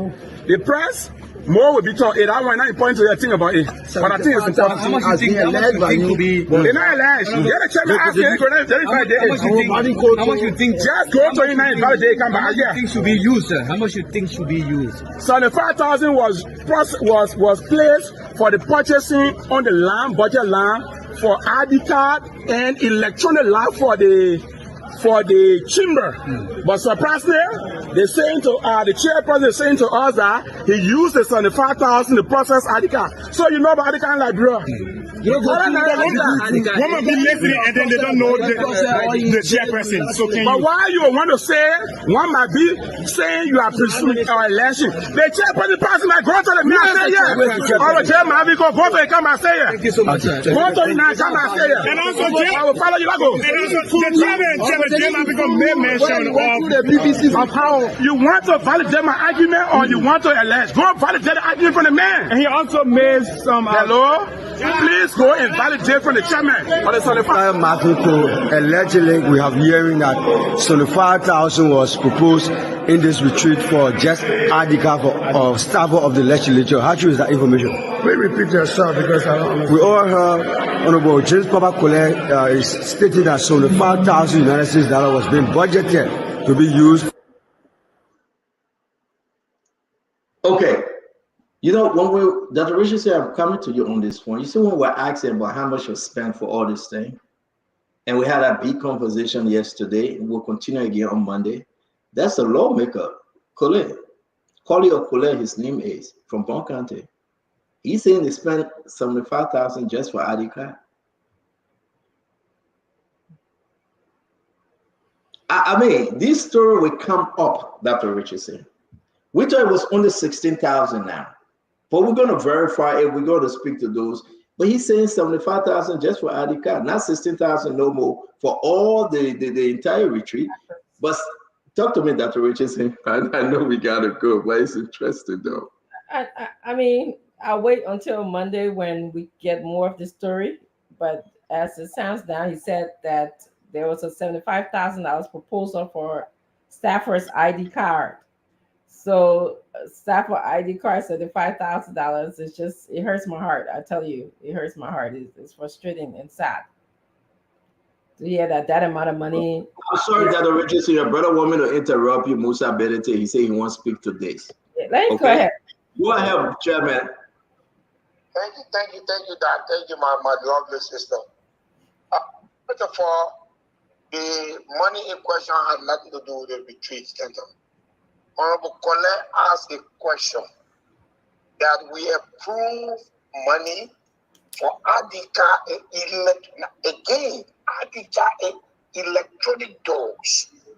And so we wanted to know, since we were at retreat, we were discussing other matters, he wanted to know, since we approved that money in February, what has happened to it? The emphasis is wrong. It does not speak the fact. The information is Adika, an electronic door, and it has nothing to do with the retreat. It just happened to have been asked at the retreat. So what James Colette is saying, he's saying for retreat. Are you saying he's in error? No, he didn't say he cannot. He didn't say for retreat. If he said that, first, that's not what I heard. All right, let's play again. So can we play this again, please? Liberians are dying, no money in the hospitals. We use 75,000 to procure ID. No one can talk about it. The press, more will be talked. I want to point to the thing about it. But I think it's important. How much you think to be? They're not alleged. You get a check ask me. How much you think? Just go to United Validate. Come back. Yeah. Things should be used. How much you think should be used? 75,000 was placed for the purchasing on the land, budget land, for ID card and electronic land for the chamber. But surprisingly, they're saying to the chairperson is saying to us that he used the 75,000 to process ID card. So you know about ID card in Liberia. One might be listening and then they don't know the chairperson. So but why you want to say one might be saying you are pursuing our election? The chairperson person might go to the meeting and say yes. Or the chairman have to go to the come and say yes. Thank you so much. Go to the night come and say yes. And also, Okay, so Musa, you are right. Not for the retreat, but to purchase ID card.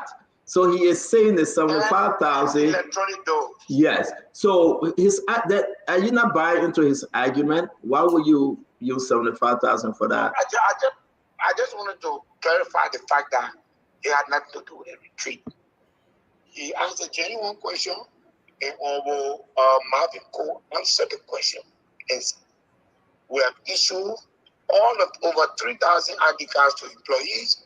All of the lawmakers have received the ID card, and the lot has been purchased and is being shipped into the country. And that was his response. I just wanted to say it because we're at a crucial point where we're just coming from the retreat and we don't want the message to start going out and we spend more than what we said we spent. That's why I called. So manage the UNDP contribution, Chairman. Yes. How much did you guys put aside the allocation for this retreat? That was the only one, 16,000. 16,000. The budget was that the only budget? That's it. All right, thank you. For it, $30,150, which is the equivalent of 30,000 Liberian dollars. So the ADICA for 75,000 that go ADICA. But thank you very much. We all of time here. Nelson, come back on. Let this yeah, the ADICA Musa that go ADICA. When you people when I use hold on 1 minute, I beg you, Musa. More Adi is asking a question. 1 minute. 75,000 for ID card. And then they go now let's get more the chance to ask a question, Chairman.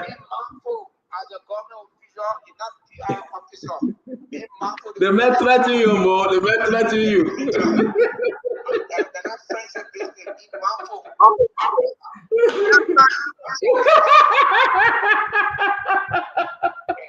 They may I just threaten you. He have invoked the power of the legislature. But 75,000. So 75,000 for ID card. Are you serious, Musa? No, Staton. For me tonight, the call was to say we passed by the call, Musa. You approved 75,000 for ID card, Musa. Honorable Colette, argument you previous statement. So Mo don't want to be called on Tuesday. Mo say he's not in the argument again.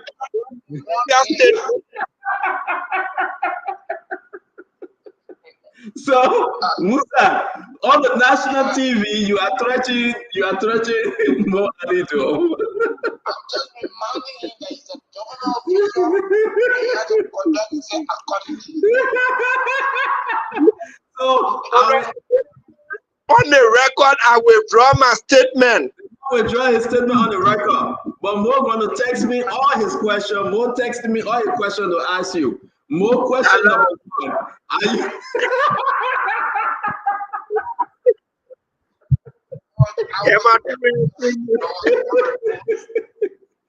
oh Lord.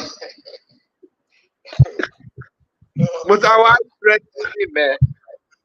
They Thank you, Musa. Mo, the man shut you down by the power vested in him, he said.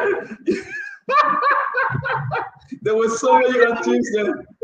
Yeah, but you did. You withdraw your statement, but more. I think I don't want to get you involved, but we'll discuss it on Monday. 75,000 for ID card. I mean, this is crazy. That Go ID card, that special Go ID card for 75,000. Melvin Cole get a special Go ID card for 75,000. And more, and Musa Benete signed for that budget, and all of them agreed. So I think I'm going to call James Colette, and we're going to discuss this, and I will bring him on the show to discuss it furthermore. I don't want to put you in a situation. Thank you very much for joining us today. That's it. Why James? James, come on, James. That's it. Yes, the issue. The man just hold Mo. They open the phone line. What he did today to Mo was so bad. What Musa did to Mo today was very, very bad. He just shut Mo down and said, "I warning you, your government." You see, that's the problem. That's the problem. We're not hearing you, Nelson. We are not hearing you. So he said, no friendship in the war. He said no friendship. He just said, "Mo, you have been warned. You have been warned." And to tell you the truth, though, I want to call. Do you have James' number? We got to call James and we got to speak to this. The show is over anyway, so I'll probably bring him on a one-on-one tomorrow to discuss this. Tomorrow, folks, the one-on-one will be great. Ketema, Stanton, and all of our guests will be on. Don't forget, set this thing one-on-one with the CEO tomorrow with Abdullah Kiatama. And the former CEO Stanton Witherspoon. We want to say, please join us tomorrow. Let's talk Liberia, think Liberia, and together we can build Liberia. This is a serious issue in our country. 75,000 for Go ID card for Melvin Cole, Representative Bon County. Can you imagine? All the lawmakers signed up to it, 75,000 for the Go ID card. Can you just imagine? Whew, this is big. I have never seen a Go ID card to be. Have you seen a Go ID card? These guys ain't getting Go ID card. Somebody sent me his number, but it's not opening. Nelson, I mean, have you seen a Go ID card? And Nelson? Not at all. Not at all. Never. The people then buying Go ID card, Nelson. He's skipping that. They are getting Musa Benete going to get a Go ID card. Honor Melvin Code, 75,000 United States dollars. I mean, what for the thing? We gotta discuss this on Monday. I gotta call people and ask them to come to some kind of conclusion. maybe there's a better story to this. We're going to jump into it. Folks, I want to say thank you very much, man, on a quiet Saturday, a beautiful Saturday. And, you know, we want to say thanks. Happy anniversary to Uncle Samuel Jackson. You know, we wish him well on his anniversary. He swallowed a dumbo, and he ate breakfast at Royal. He swallowed dumbo at what's the place name? Terracotta. I think at the place. I don't know where he having his lunch at tonight. Uncle Samuel Jackson, happy wedding anniversary to you. Ben Ayure, we want to say happy birthday to you, Ben Ayure. Uncle Ben, we wish you well. And every other folks out there celebrating their birthday, we want to wish you guys well. A wonderful show today. Go ahead and share the program. Listen to it again. Let's just have fun. It's all we can do as we speak on national issue. Please don't get mad. We want to say thanks to Musa Hassan Beniti for joining us. Again, 75,000. That's a lot of money on ADICAT. Our country is changing, Nelson. People are just giving us the information. We will hold these guys accountable for the stealing. We will hold them accountable for the corruption. We will beat them. You can be whosoever will come after you. But I leave you with this, though. Go on your Facebook pages and just celebrate the goodness of the President Joseph Yeman Boakai, because he committed himself to think Liberia, to love Liberia, and with everybody on the board, we will be building a new Liberia. You have never seen this. Declare his asset, publishing. You have never seen it. Take your time to get to know Joseph Boakai. I mean, I'm not talking about those that are around him, no. Just the person, the individual JMB. The reason why some of us supported him. Just take your time. People say it's not politics, but no, every day is politics in Liberia. If you miss it, you're done. Every day is politics. You wake up in the morning, your food you eat, you go to the market, you go to work, school, it's all politics. You have to learn that. For the lawmaker to spend 75,000 on golden ADICAT, we have never seen it before since Charlie Quintan. We talk about the school system in the country. But we believe in the leadership of Joseph Yeman Boakai and Jeremiah Kwan. We know that they would try. They're not perfect though, but they would try. We would beat on them, but they would try. We ask them to do the right thing, they would try. We just ask them to try. That's all we ask of them. We ask the leader to try to do it right every day. One day at a time, one step at a time. Don't give up hope. Do not give up hope. Just believe that this thing in your lifetime will come to pass. Somewhere, somehow, continue to trust JMB. Some way, somehow, continue to believe the message. I was surprised. Nelson, let me tell you something. When he called Nathaniel Fallow McGill, the senator of Magibi County, to talk about BWI, something is on President Boakai's mind that he want to do something that have never been done in a long time. So he called Nathaniel McGill. Nathaniel McGill, the senator from Magibi, was on his way to work Friday, yesterday. He told the VP, say, call Senator McGill. So then Jeremiah couldn't call Senator McGill. The VP with 14 children, he calls Senator McGill. And the president and McGill ate breakfast. Maybe you don't know, let me tell you, they had a good breakfast, eggs and everything. Have you had a breakfast with JMB? You would know, I mean, because I asked so many times. They ate breakfast. And then he brought up a BWI. He brought about the people of Magibi. It's something happening in Liberia, folks. And he told McGill, I know BWI. We got to make that place one of the best. He said, I gave you the tax. You and the vice president see through that we can bring pride and joy to that institution. I don't know. You understand? Magay is a sedition. Magay is the de facto leader right now. Magay is that leader right now that controlling CDC, or you can question it. But for President Boakai to wake up And quote from McGill, from the other side of the river, putting politics aside,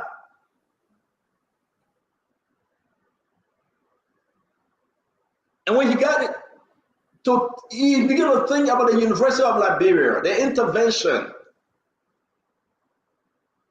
how he can turn things around for the young men and the young women that are going through the University of Liberia. Yes, some of the good plans he had for that university within under 5 months. And guess what? After that meeting, he called for Augustine Chair, Senator Chair. He discussing content issue, district issue, your backyard issue.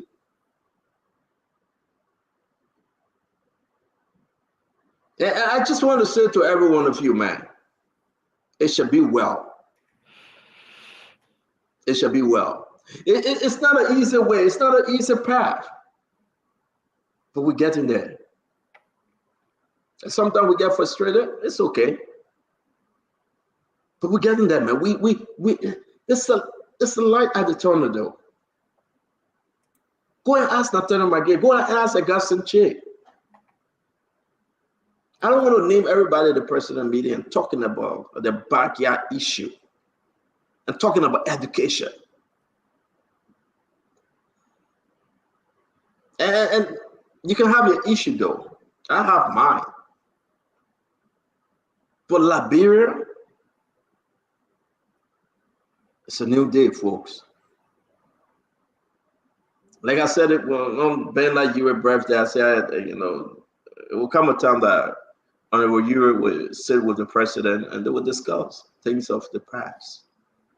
And they were hash, they were men, they will come together and they will put Liberia first. And pretty soon it will happen. It will happen. It must happen.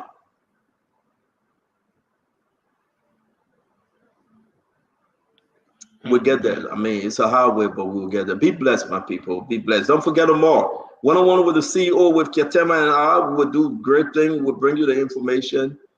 Trust and believe. Just trust and obey. Just trust in God that it shall be well. It will always be well under this administration. And I can assure you, if you are mad, it's okay to get mad. If you want to cry, cry. If you think that, we're having a lot of problems, it's okay to discuss it. But we will get there and we'll make Liberia better. We'll continue to fight. We'll continue to preach. We'll continue to make the case for a better Liberia. It shall be well, Patricia. You're right. It shall be well. It shall be well with this administration because President Bwaga got nothing to lose. He got nothing to hide. He's not trying to get the MVP trophy. A 79-year-old man going to be 80 years old this year. I mean, he's not your kind of psychedelic president.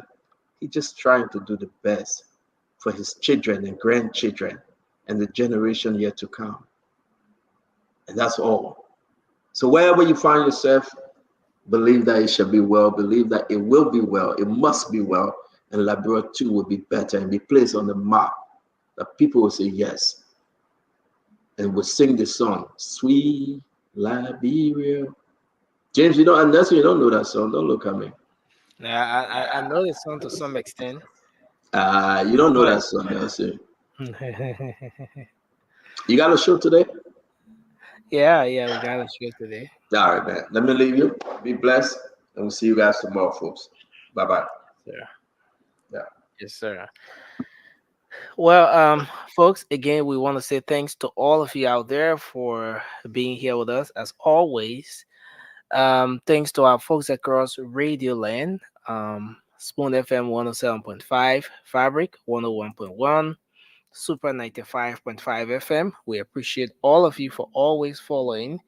Thanks to the folks online as well on YouTube, Spoon Talk Live on Facebook, Spoon TV, Fabric TV, and Super TV. And many thanks to our folks across Liberia as well.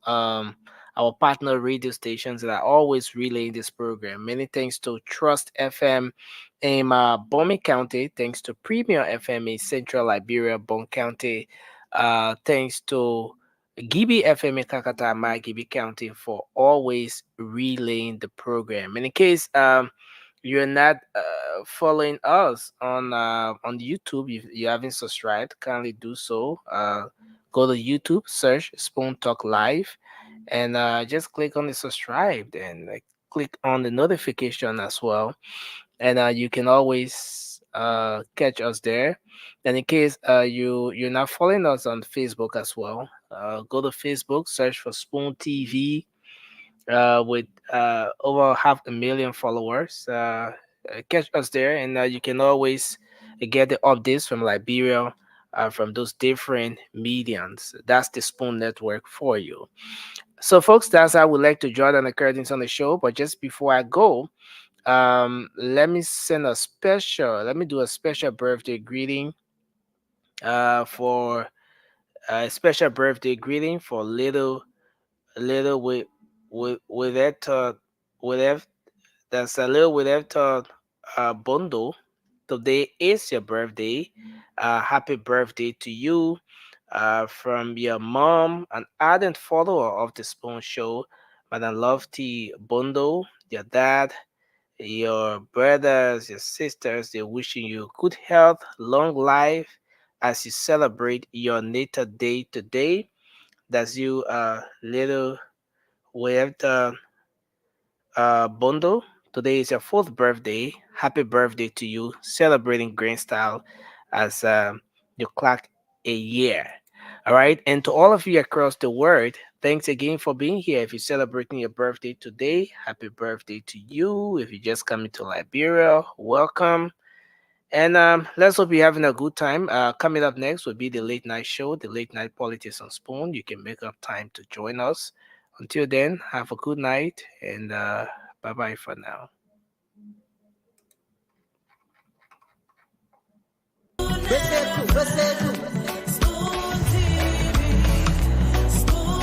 Para